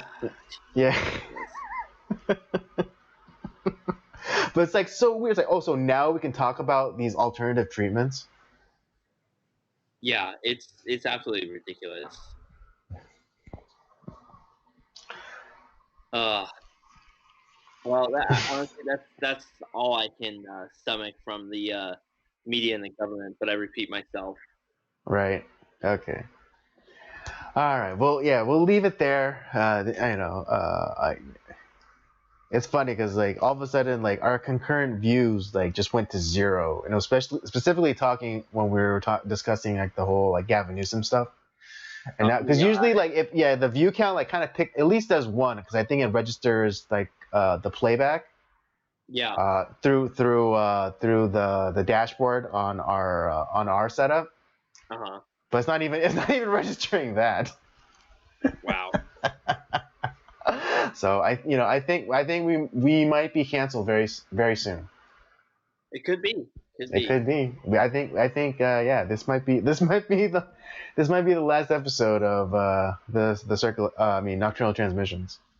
Well, we'll see. But We'll we do see. have some more fun. We actually have something fun to deal with today, and that's Yeah, our yeah. movie To, to, review. to, to close us out on a fun note, we of course have the movie review, which is again falls within our theme for the month, East versus West, and that's Seven Samurai and the Magnificent Seven.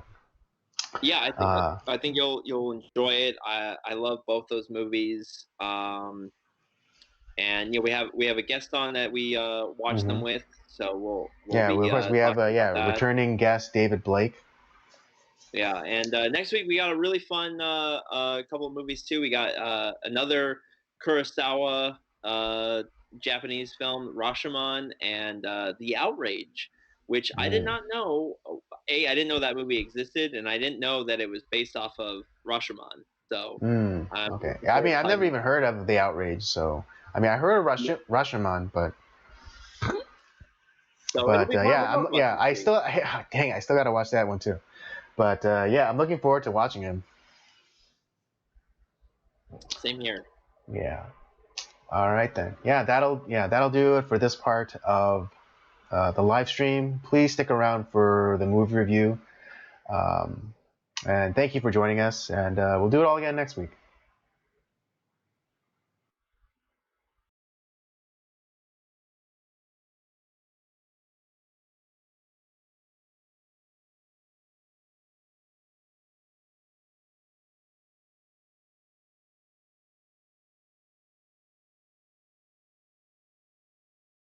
Hey there, Joy Faces. It's that time of the night. It's time for the movie review, and we not only is it East versus West month, but it's I guess it's a rerun or repeat of Guest month because we have a friend of the podcast, friend to Rob and myself, David Blake, on for this review.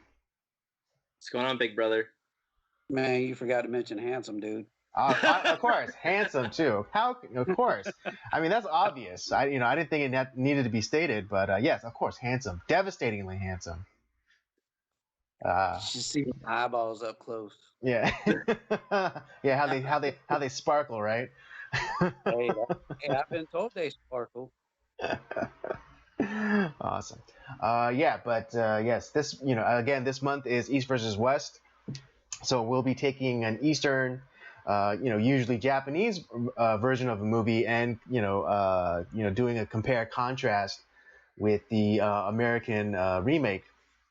And tonight we'll be reviewing Seven Samurai and Magnificent Seven.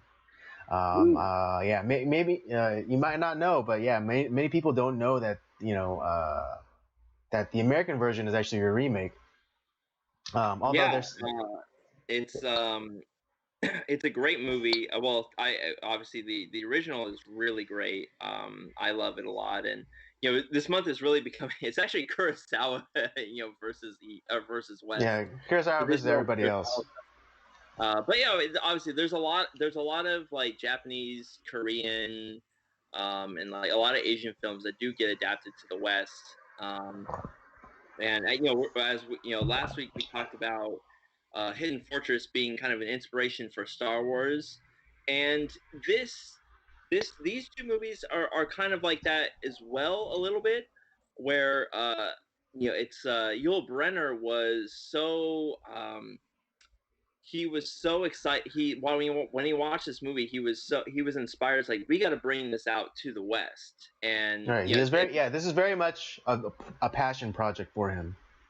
Right, and so he decided to like find a way to be able to talk to Toho and Kurosawa and bring and adapt the script of Seven Samurai into something that could be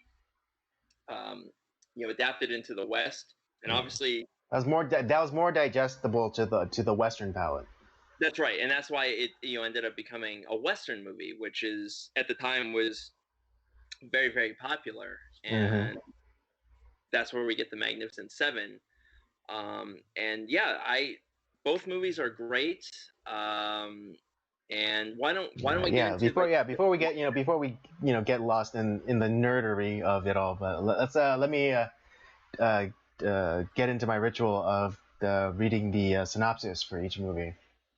Okay, but this is a synopsis for Seven Samurai.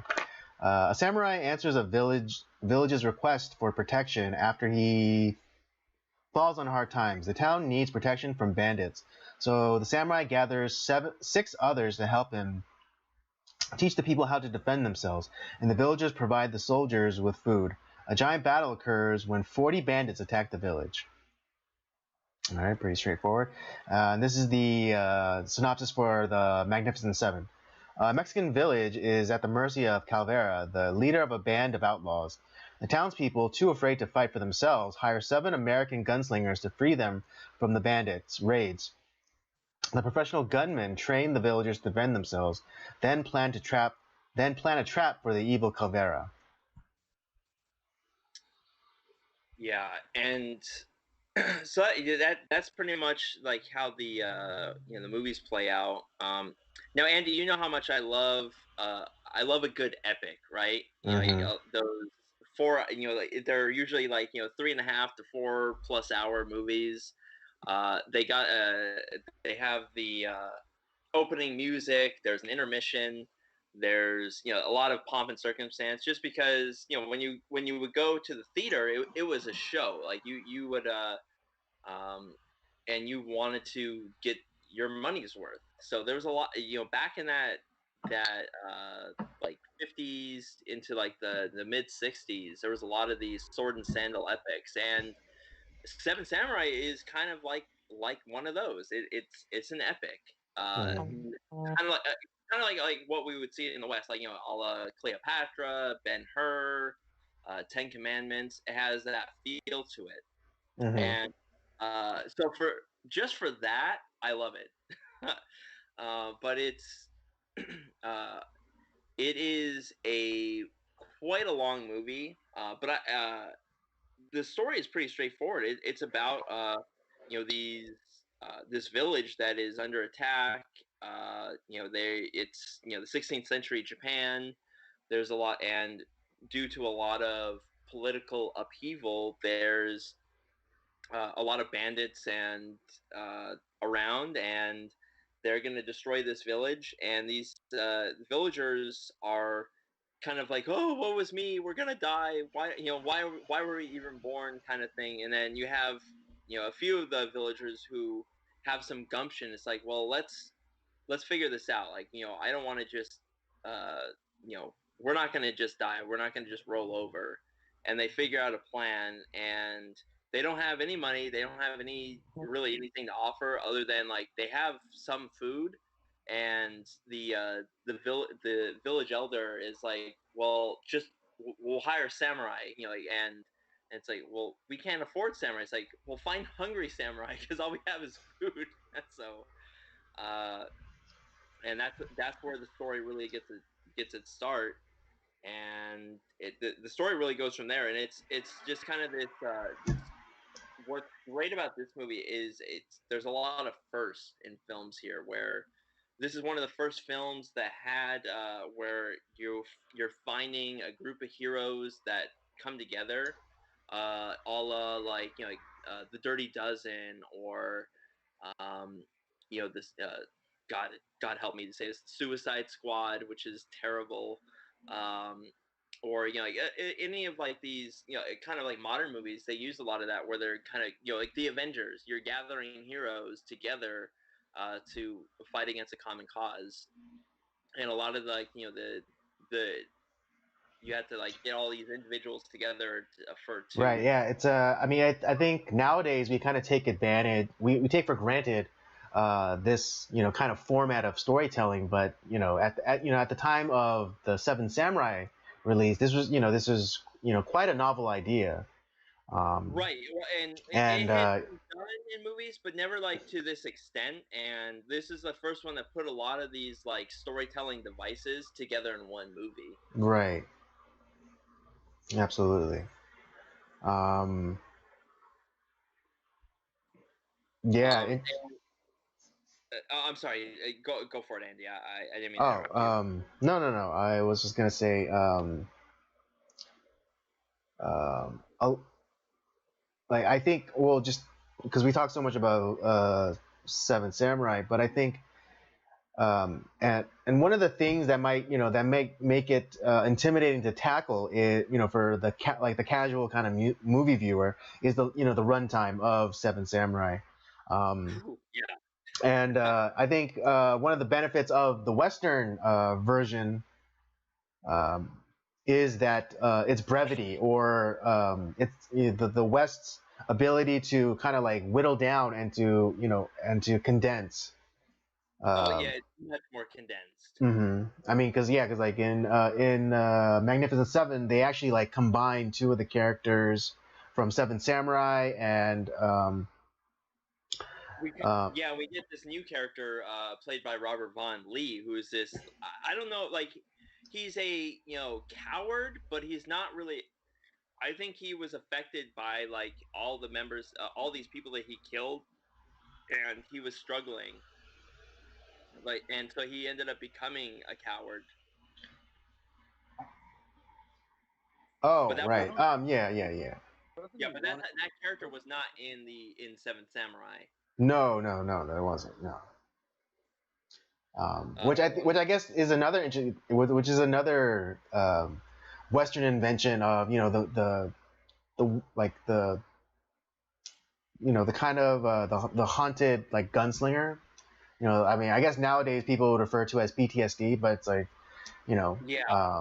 Yeah. Kind of like the gunman who's kind of has it shamed of his past, and so like he has problems dealing with it. Which interestingly enough, I think they do a far more successful job in the most recent Magnificent Seven remake Oh, absolutely. with the character of Goodnight Robichaud, played by Ethan Hawke. Oh, he was great. Well, one quick note about because Seven Samurai to me is probably Kurosawa's most famous film. I think that's the film he's most known for. Mm-hmm. And just a few notes on that movie before we get into like some scenes from that movie. But initially he was looking at like trying to direct a film about the single day in the life of a samurai. Mm-hmm. But over the course of his of writing and research, he found the story of like kind of this idea of samurai defending farmers, and that is the film was it's supposed to be like that was kind of the initial idea for Seven Samurai, and uh, so that was the kind of the genesis for that project. But uh, the movie itself, like it was one of those where Kurosawa really he'd been making a lot of movies before then. He was an established director, and so he had a lot of weight, and so the whole like it wasn't filmed on a studio set. All those villages, all that stuff, that was all like they went out on location and created these sets. So like all those villages, all the town, like the town and all that stuff, that was all constructed for this movie. Right. I think one of my favorite anecdotes about Kurosawa and like kind of like his OCD-ness was they're building they're supposed to build like some sort of like wall for like a castle, and they were just gonna kind of like prefab it, like use wood, but he was like no, just use actual stone. But then they're like, oh no, it'll take too long. I was like, okay, well then just like paint each individual stone in the wall. And so he actually had like PAs like go and like paint like individual like stones, like get so like to get like the shadow right and like the texture. But then like it was like, but it was like because it's funny because it's like it was kind of futile because they were gonna burn it down anyways. Right. Well, and it's like one of his quotes was Kurosawa was adamant that the quality of the set influences the quality of the actors' performances, and that definitely was the case here. But there was a lot of like this movie it took a long time to film. And there was a few things that were different that were done in this film, which were kind of revolutionary at the time that just was not done. Mm-hmm. There was 3 months of pre-production. They had there was 148 shooting days spread out over a year, which was not covered by the budget. There were Toho shut down production twice because of conflicts with Kurosawa, and he just decided like, well, they've already invested money, so when they would shut it down, he would just go fishing and wait for them to like come back to him, which they did. Of course. And actually, the final fight scene, which was supposed to be shot in summer, was shot in mid-February, and it was fucking freezing cold. And Mifune, one of the stars from that movie, he said it's like I've never been so cold in all my life. And it's like all that rain and all that stuff, that was real rain. That wasn't just some studio. Oh yeah, like rain machine. Yeah. Yeah, it was freezing rain too. Wow. But the other thing is like the Kurosawa used a bunch of different like telephoto lenses, which were rare in that time. he used multiple camera angles to film like the scene, Mm-hmm. which it's so that like people would feel like they're right in the middle of the action. Mm. There was the traditional shot by shot method, but then he didn't want to just use that style because it's when you have to like, okay, we're doing this shot, then we're gonna shoot it again. He didn't feel like that was gonna be authentic enough, so he would have like a guerrilla camera, kind of like a guerrilla unit that was filming like more from the ground or like in the bushes. Then you'd have like kind of like an over the top like kind of roving camera, and then you'd have the normal shot by shot camera. So they would, made the filming take a little bit longer, but it made it more natural, and he could have different angles for the shots that he was looking at. And then the other thing he did too is like, unlike normally you'd edit the movie months after filming is done. Mm-hmm. Kurosawa, crazy enough, like he was staying up like pretty much all night. Like when they would shoot film, he would stay up all night editing it right then, and then they would go back to filming the next day, and he would repeat the same thing over again. So this guy was staying up like nights on end getting this Wow. movie Yeah. done. So that's kind of like Maniac stuff where like you're concurrently editing as you're shooting. I mean, the only at least the only recent example of that is probably the rumors of the production disaster that is the Rise of Skywalker, where while they were shooting the movie, like they were also editing it because they were so behind schedule or whatever. Yeah, well, see, that's where it's like there's a difference. Like here, Kurosawa like had a plan. Mm. These guys, Rise of Skywalker, they had no plan. So that's part of the problem. But yeah, I mean that's just how crazy and ingenious Kurosawa was. And this movie was just it when you watch it, I feel like I'm there in 16th century Japan. Like I'm there with the villagers, I'm there with the samurai dealing with this problem, and you feel just like the acting prowess of some of these characters. Mm-hmm. Some that there's a lot of recurring characters we saw from Hidden Fortress. We're gonna see them again in some of the upcoming movies as well. Mm-hmm. Because Mifune's in all four of the movies that we're reviewing this month, Mm-hmm. and obviously like he steals the show. Yeah. Um, he he's just one of those fantastic A-list actors that I love him to death. He's fantastic, and David, he's not talking much about Seven Samurai because he hasn't seen it yet, but that's okay. Mm. He's gonna see it, and we'll get his thoughts on this movie later on. But this movie is amazing. I love Seven Samurai. This is probably my 5th time watching it, and yeah, the more I watch it, the more I notice, Mm-hmm. and I'm just impressed by how great the cinematography is, how great the set design is. The music is I get chills sometimes, like with that, like just how everything comes together. Like you feel like you're there, and I really can't say too much more about the movie other than that.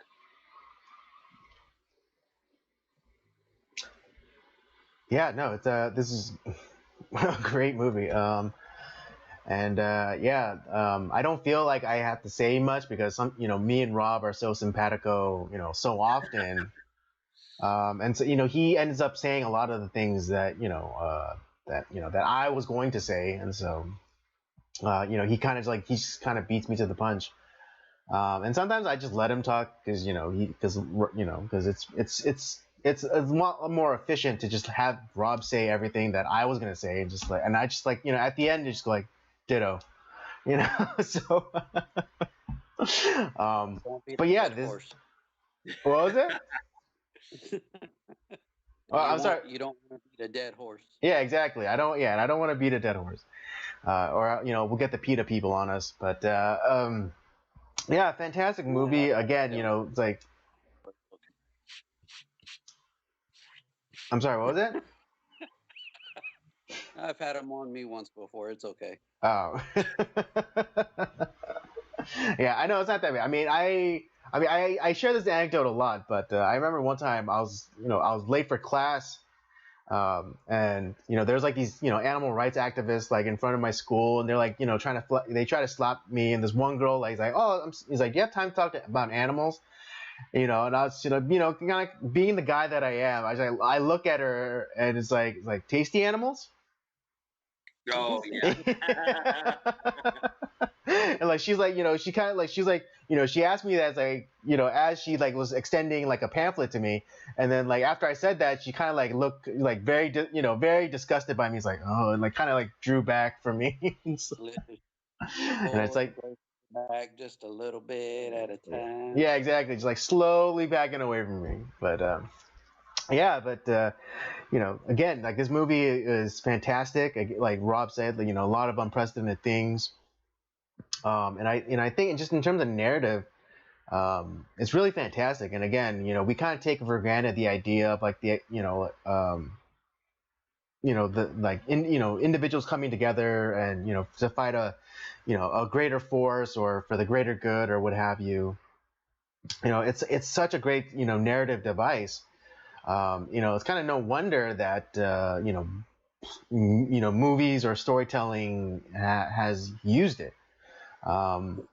Even in the most recent Star, again, kind of like how Kurosawa influenced George Lucas, but even in the Mandalorian in the first season, you have that, you kind of have that kind of same format when when Mando goes on the run with Baby Yoda, and he runs into Gina Carano's character, and then like the small village is being attacked by a bunch of like marauders or bandits themselves, and so Mando and Gina Carano's character, they help train the village to fight off the bandits, and so it's kind of like it's full circle.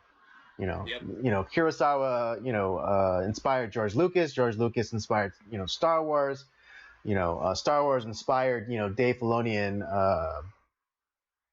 Jon Favreau, and then which they created, the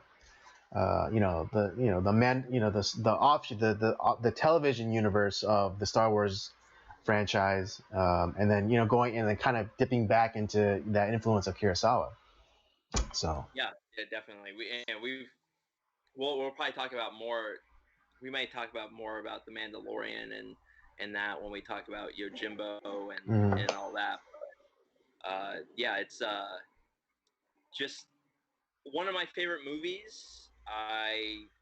Seven Samurai. Like I said, I think it's probably Kurosawa's most known film. I would almost argue it's almost his best film. I still think that goes to Yojimbo, but it's still really good. And like I said, how how much I love epics, Andy. Like, right. It's I love. I guess I like the pomp and circumstance of like the entrance music and the intermission music and all that stuff, and kind of having like several acts that are split up, and you can take a break and talk a little bit about the movie and all that stuff. All right, yeah. Let's get into Magnificent Seven now, and maybe give David a chance to talk. He's so silent because he agrees with everything that we're saying. I know, right? But yeah, Dave, give us your thoughts on the Magnificent Seven. Man, I ain't gonna lie to you though. When Robert was telling me, oh man, you got to watch the 1960s version, I'm like, dude, seriously? I'm like, really? Oh, when Robert doesn't mess around. He means it. I'll be 40 this September and crap, and I'm sitting there going, God, this movie was done 20 years before I was born. It was ridiculous. But then after watching it and stuff, I was like, man, the best opening scene I've ever seen, in my 40 years was done by Yul Brynner when he turned around and he was like, the guy. The matter of fact, the opening scene is of, yes, of the bandits, but when you get to Yul Brynner and he's just sitting there and he's watching the guy being pushed out from the they call I can't remember what they called them back in the day, but they're basically a mortician where they prep the body and get them ready to go to the cemetery. Right. Yeah, the Undertaker. And, yeah, the Undertaker. There we go.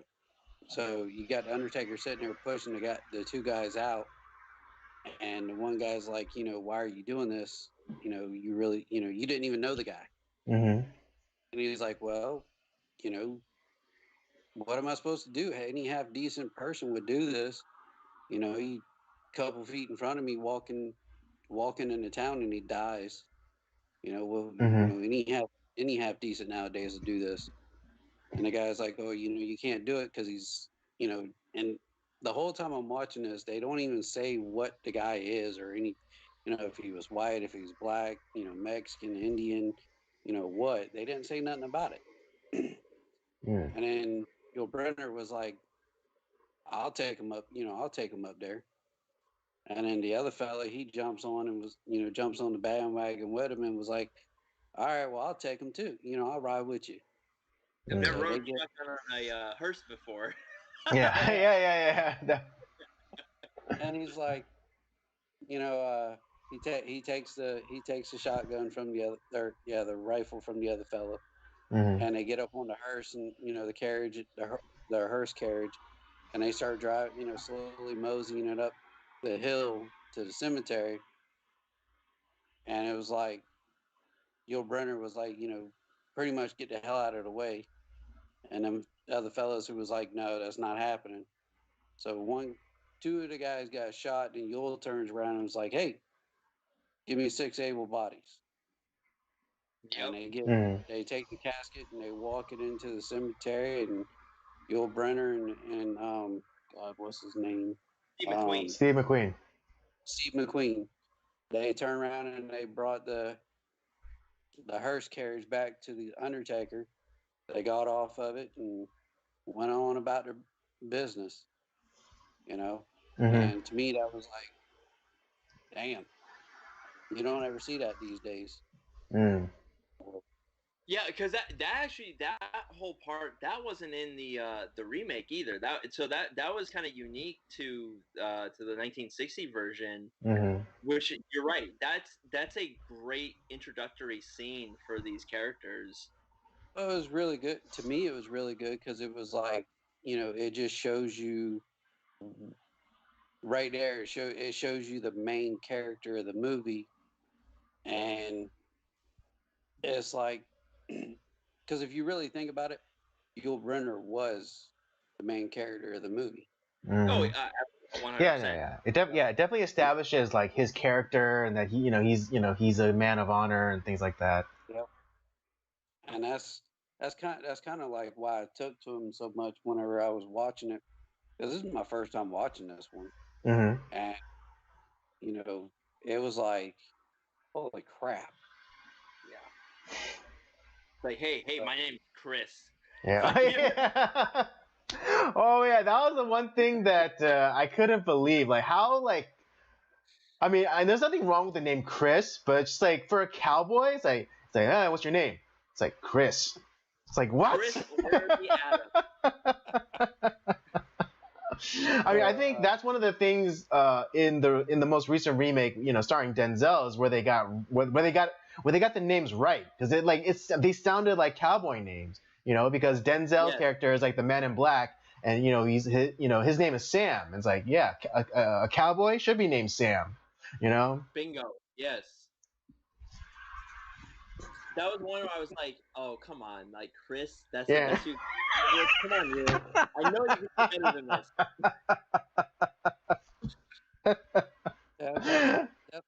That's when you look at it and it's like, Yeah, no. Did that, or was it something else? Yeah. No, it's like, yeah, that's the only time like I get taken out of the movie because they call him Chris.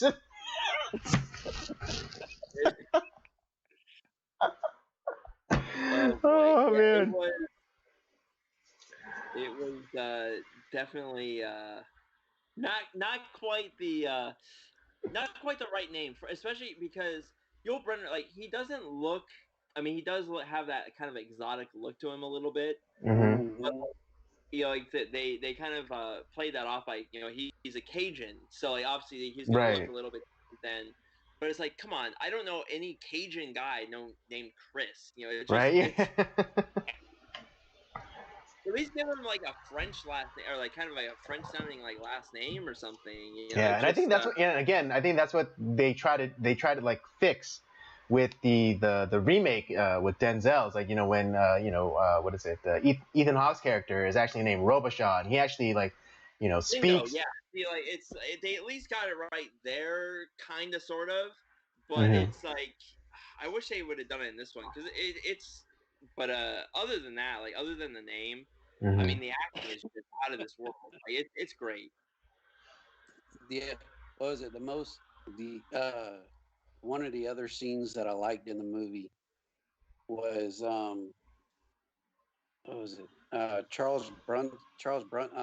Bronson. He was sitting there behind the wall. Yeah. And the three little kids come running up. Yep. And he was sitting there, getting on to them about, wanting to know what they were doing there. Y'all need to be taking cover. And they're like, oh, if you die, we're going to pick up the gun and shoot back. We're gonna like give fresh flowers to your grave and stuff. Who chose you? And then what was it? And the other part that I liked with Steve Bronson was when they were leaving, or right before the end, and the big fight happened, and the kids come in there and was talking about how all their dads were cowards. And he's like, no, that's a great scene with Bronson and the kids. Well, my favorite part was it wasn't the part that he was chewing them out. It was a part where he grabbed the one boy and tore his ass up. And turned around and pushed him off of him. Like, granted, I know he, called it, they called their dads cowards. But when he snatched his little ass up, beat his ass, and he was like, and then he like threw him off of him, and he was like, it was like, damn, that was quick. Yeah. and then you got this big tough dude who actually you see, once he snatched the kid up and beat his ass, you look at his face, and he's got a single tear rolling down his eye. And he's telling the youngins and stuff that, this is what I see. I might be, I got a gun, I might be tough and do this, but they got the tough job of them all to protect you, to protect the village, right? To have and to raise them. Right. Yeah. I think that speech was great because he was saying like, oh yeah, it doesn't take much for someone to roll in and right now to come and like help out, but your dads have been there all this time, like making sure you have food on the table, make sure you have a roof over your head. Just like don't you ever call them like cowards because they're doing the bravest thing possible and just sticking around. Something that I will never do. Yeah. And he was like, it was like, I'm never gonna have, I'll never have this. I'm not even gonna have kids. Right. Yeah. And then it was like, at the end, and he passes, and then you see the kids, when Yul Brenner and the young Mexican farmer that they adopted into the group because he caught fish. He can't. Him, the young Mexican farmer and the other fella, they were leaving, and next thing you know, it cuts into the three amigos putting flowers on the grave. Yeah. Well, I think speaking of that scene with Charles Bronson's character Bernardo O'Reilly, I think that to a great extent with like all the characters that when they kind of took in Horst Buckles' character Chico, Mm-hmm. where he's kind of like this brash young kid, and he's talking about like all this like about all this stuff and like how he wants to become a gunslinger and all this stuff, and they got all these aged guys like Vince, Steve McQueen's character, God, Chris, younger character, and they're talking about like how it's like that was us like when we were young, but like as you grow older you realize like this life sucks ass, Mm-hmm. and there's nothing it's you don't have anything, and yeah you might have like you've done all these things, but like bartenders that know your first name, hash houses that you've eaten in, places that you stayed at, you know uh, enemies that you have zero alive, and then but it's you don't have any kids, you don't have any family, you don't have anything that really matters, Mm-hmm. and that's something that Chico doesn't understand, despite like obviously he wants to impress Chris, but he didn't really impress him. It's just more of like you're just a dumb kid. Yeah, so you don't know what you want. You don't know what you don't know what this life is. Um, and I think ultimately, I think he gets that drilled into his head at the end when he decides that he doesn't want he wants to go back and be with what's her face. With the girl. Yeah, Petra, I believe it is. Yeah, thank you. Yeah. Which is obviously because this story so Chico is an amalgamation of two characters from Seven Samurai. He's Mm-hmm. a mixture of the young samurai that's kind of like that wants to be with that wants to be trained by like the leader of the group in Seven Samurai, and Mm-hmm. he's also Toshiro Mifune's character, who's just kind of like this crazed. Yeah, this rogue type character. Yeah, exactly. And that's where like now Chico himself is a great character. I guess I kind of like the idea of them being two separate characters because it feels like I don't know. I'm not sure like who I think is who does it better in that case. Mm-hmm. 'Cause I think it works with them like merging those two characters and the Magnificent Seven, Mm-hmm. and Chico just being kind of this dumb kid that's like he's kind of like all over the place, doesn't really know what he wants. So I guess Mm-hmm. that kind of works. But in the Seven Samurai, like the separation of those characters also works. Well, And because I think it works just for based on the cultures, because you have like this, kind of, naive, inexperienced, I guess, wannabe samurai, and it's like, yeah, I want to learn from the best.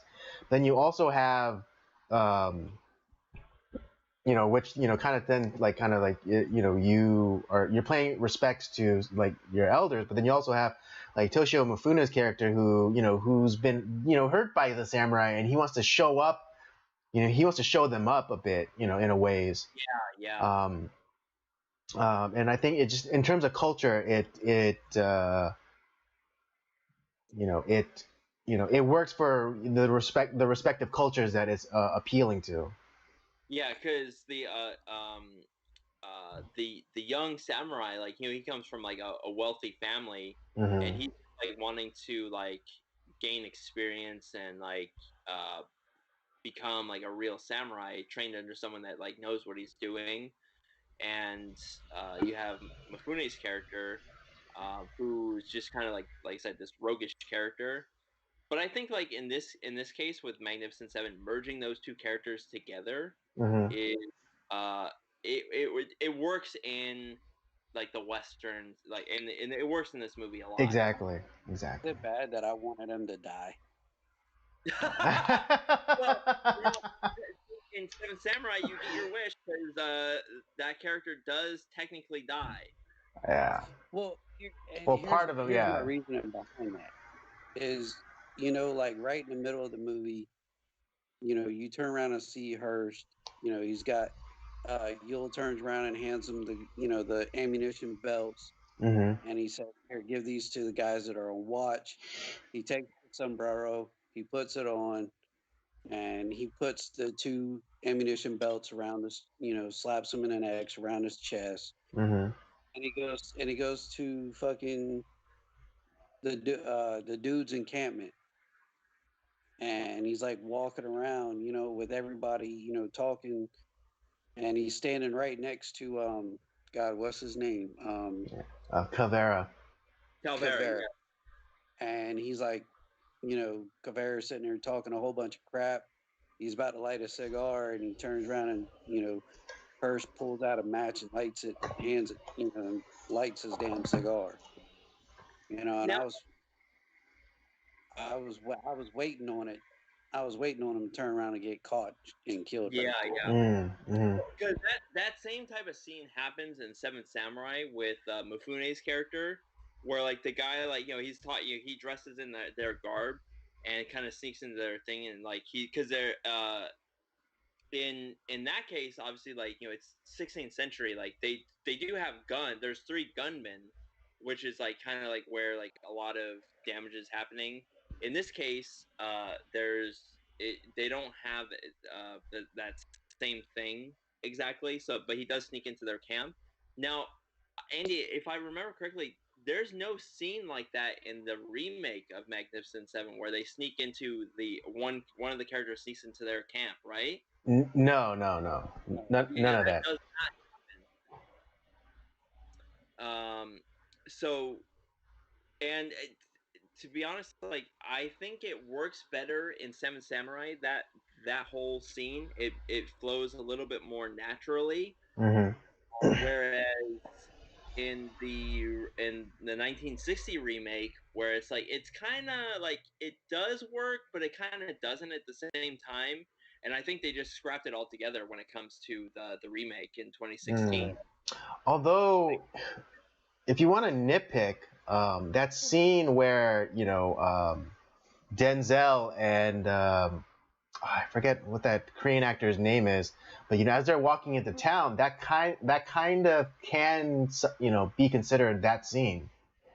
I guess you're right, but Yeah, in a very loose kind of way. That's that barely, scene. barely. Yeah, barely.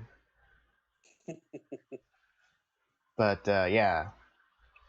Because I mean, and technically Denzel's like passing himself off as something else, saying that the Billy Rocks character is like his manservant or whatever. So, Yeah, kind of, sort of, but not really. Yeah, not one for one, but it's same flavor. Yeah, okay, I'll give you that, Andy. That's true. Mm. I will say this though, I didn't know this, and I don't know if either one of y'all knew this, but I actually looked up one of the actors from the 1960s one, Mm-hmm. Brad Deck. He actually was part of the Air Corps during World War II and stuff. I'm sorry, which actor? Brad Dexter. He was. Okay, yeah. He was the one that was talking about the gold in the hills. Yeah. All that crap. Mm-hmm. I was wondering why he seemed a little loopy. Yeah. Yeah, there's a lot of those guys served in combat during like World War II in Korea. Mm-hmm. Yeah, but this dude was huge. Yeah. Mm. And man, if I was a Nazi, that would have been the first Joker I'd have shot. But so I ain't gonna lie to you, the bigger the target, man, you can't miss. Now this was your first time watching the 1960 Magnificent Seven. Did you liked it, didn't you? Oh man, shoot, I'd watch it again. Yeah, because you've seen the remake from 2016, right? You've seen that one. I've seen that one. That one put me to sleep. That one put you to sleep. Wow. Okay. Wow. Okay. That one put me to sleep. I'm not I like Denzel Washington on certain movies, Mm-hmm. but I understand. Okay, it's 2016. And ladies and gentlemen, I am not racist. Yes, I know that's a racial statement to begin with, but I really am. I'm just a Southern boy who likes things the way that you know. You like the things that you like. Yeah, there we go. But if you really want to get into the nitty and gritty, Denzel Washington, he shouldn't have been part of the movie. Because if you really okay, all right. Because if you really think about it, back in those early days, you would have never seen a black man on a horse. Well, and that they make that point during the movie too. Yeah.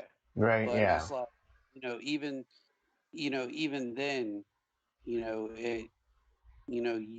if you're trying, I don't know if they were trying to be, authentic to back in those days, or whether it's just Denzel Washington really has never,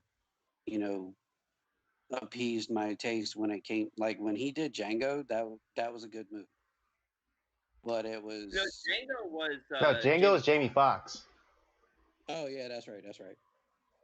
My bad. Thank you. But Denzel's been they don't all look like Dave. They don't all look like Dave. Just when they shut their eyes and shut their mouth.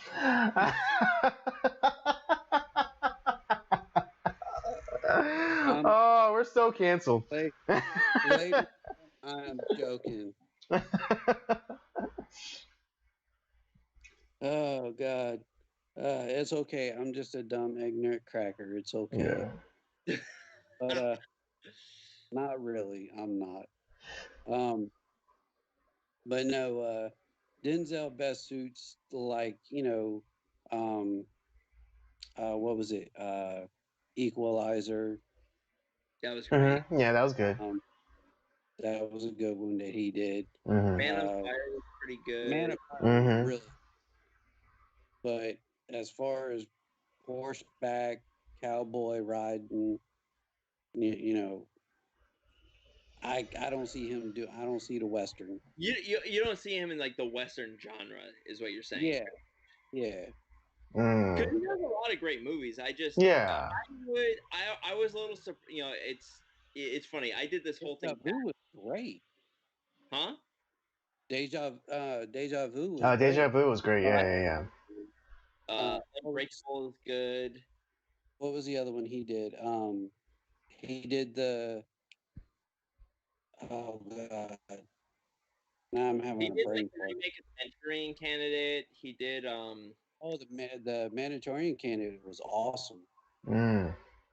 Yeah, we did. We did a review on that too because it was a remake.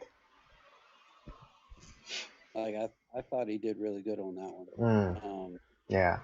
What was that one? I think it was Out of Time. I think it was where the little boy had cancer, and he blocked. You're right on that. Yeah, I had to look that up, but I think you're right. And I think it was his son had cancer. Oh, John Q. John Q. Yeah. John Q. I love them in that one. Yeah. It's like I'm not gonna bury my son. My son's gonna bury me. That's right. Bingo. And then what was the one that's based off true events where he's the train conductor? Oh, Taking of Pelham 1, 2, 3. What's that? There was two. Taking Pelham 1, 2, 3, and there's also Unbreakable. Yeah, Unbreakable. He did really. I did like him in that one. He did really good. Oh no! You mean Nonstop? Was not great. I'm sorry, Unstoppable. Was Unstoppable or Unbreakable? Unstoppable. Unbreakable is a different movie, but yeah, Unstoppable is the one with Chris Pine. That's right. Okay, that's right. Unbreakable is the one with Bruce Willis and Samuel L. Jackson, I believe. Oh, that's right. Thank you. Yeah. There you go. Sorry, I've been watching a lot of those type of movies recently, and they're kind of merged together. But yeah, let's finish up with our movie review. Anyone final thoughts on either movie? I guess 1960 must watch. The 1960 Anybody- is the one that you prefer. Yeah. Okay. Yeah. yeah, God, both movies are so good. I really I can't really find fault with either movie per se. Like I like both of them. I love the actors in Seven Samurai. I love the actors in Magnificent Seven. It's both movies, do it for me. I get excited for both. Like Now, you get excited or you get excited? the latter.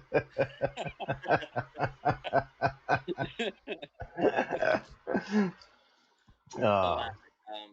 But no, both movies are just they're great. Mhm. I Seven Samurai is so revolutionary for a lot of films, and Magnificent Seven it's kind of riding on those coattails, but it's unlike how it was with later on we're going to be talking about Jimbo and Fistful of Dollars, which was a complete ripoff, by the way, by the studio that did Fistful of Dollars. This was done. They were Toho and Kurosawa were given credit for what they did. Yul Brynner and his production team went through the legal channels to get this movie to be able to bring it out to the West, and they did a great job with it. And I like, to be honest, like when I watch one, I gotta watch the other.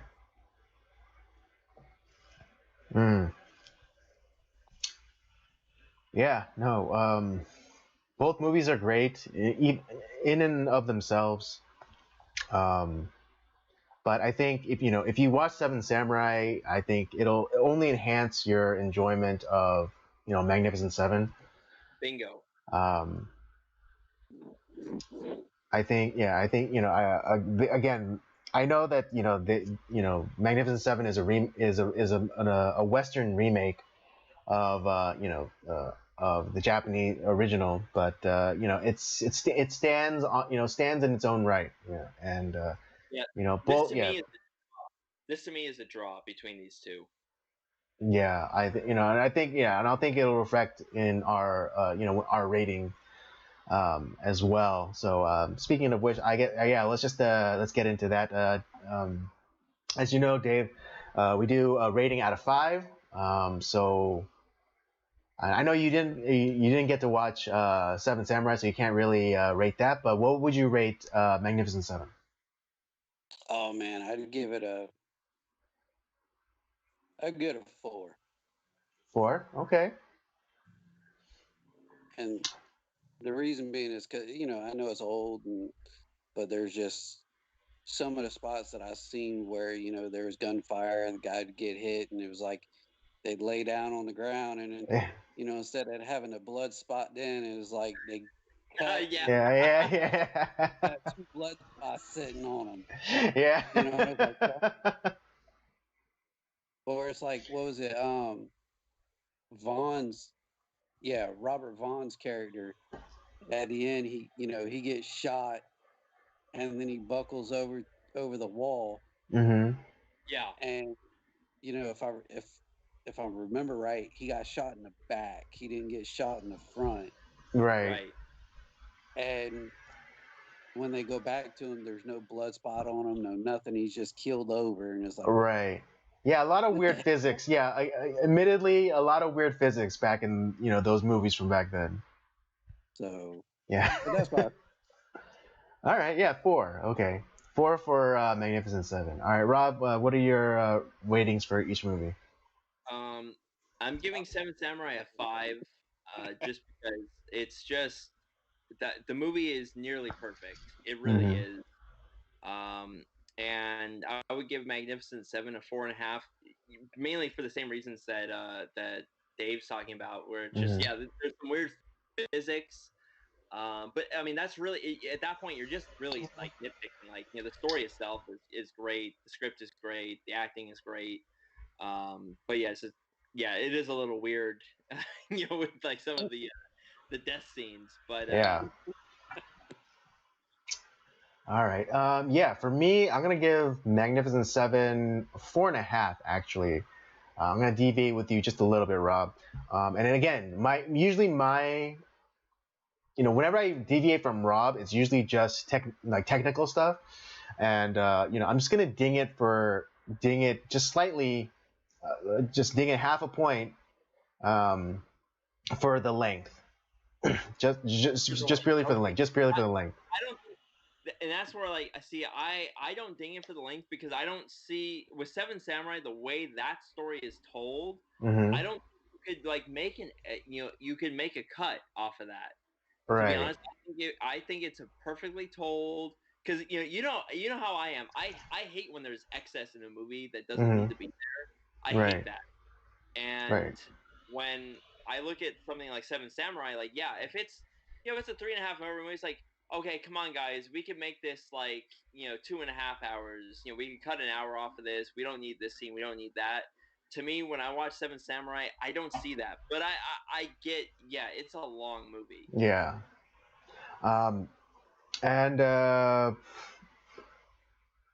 I think and for what is it, Magnificent Seven? I mostly agree with you. I was gonna give it a 4, but I think I'm gonna again, like, this is where I like kind of equalize the two, and I'm gonna give I'm gonna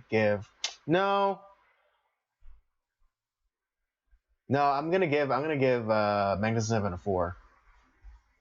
Okay, so we got Dave with a 4 on Magnificent Seven. I'm a 5 and a 4.5, and you're 4.5 and a 4. Yeah. So yeah, it is a little bit different today. Yeah. It's all right. It's all right. Yeah. I mean, something as nearly unison as me and Rob are usually, we sometimes we disagree on stuff, and and then Robert eventually realizes that and it becomes my way of thinking. So it's fine. It's fine. It's it's part of it's something that's something in our relationship that I've learned to live with.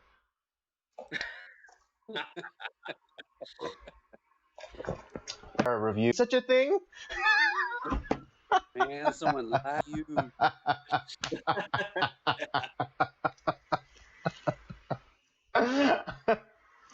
All right. On that note, deep on that one. All right. On that note, that's our review for Seven Samurai and Magnificent Seven. I think what is it on app? Okay. We all had different ratings. For Magnificent Seven, I had a 4.5. Rob had a 5. For Magnificent Seven, Dave had a 4. I had a 4. Rob had a 4.5. Regardless, still great movies. No matter how you slice them, do yourself a favor and check out both movies. Oh, 100%. Watch them, guys. Watch them. They're if you good. never seen a Kurosawa film, Seven Samurai is the movie that you got to start with. It's his most. I think it's his most famous movie, and it's worthy of watching. Set some time aside. It's great. It's free. If you got HBO Max, it's free on there right now. Yeah, there you go. All right. That's it for us tonight. Thank you for joining us. Don't forget to check out the library of other content we have. The Circular Jerks main podcast, Nocturnal Transmissions, of course, and Rob's gaming show, Up by Up Down. Don't forget to follow us on our various social media accounts, Twitter and Letterboxd at PodcastCOJ and Instagram at Circular Jerks Podcast. And with all that said, we thank you for joining us, and let's do it all again next week. Doses.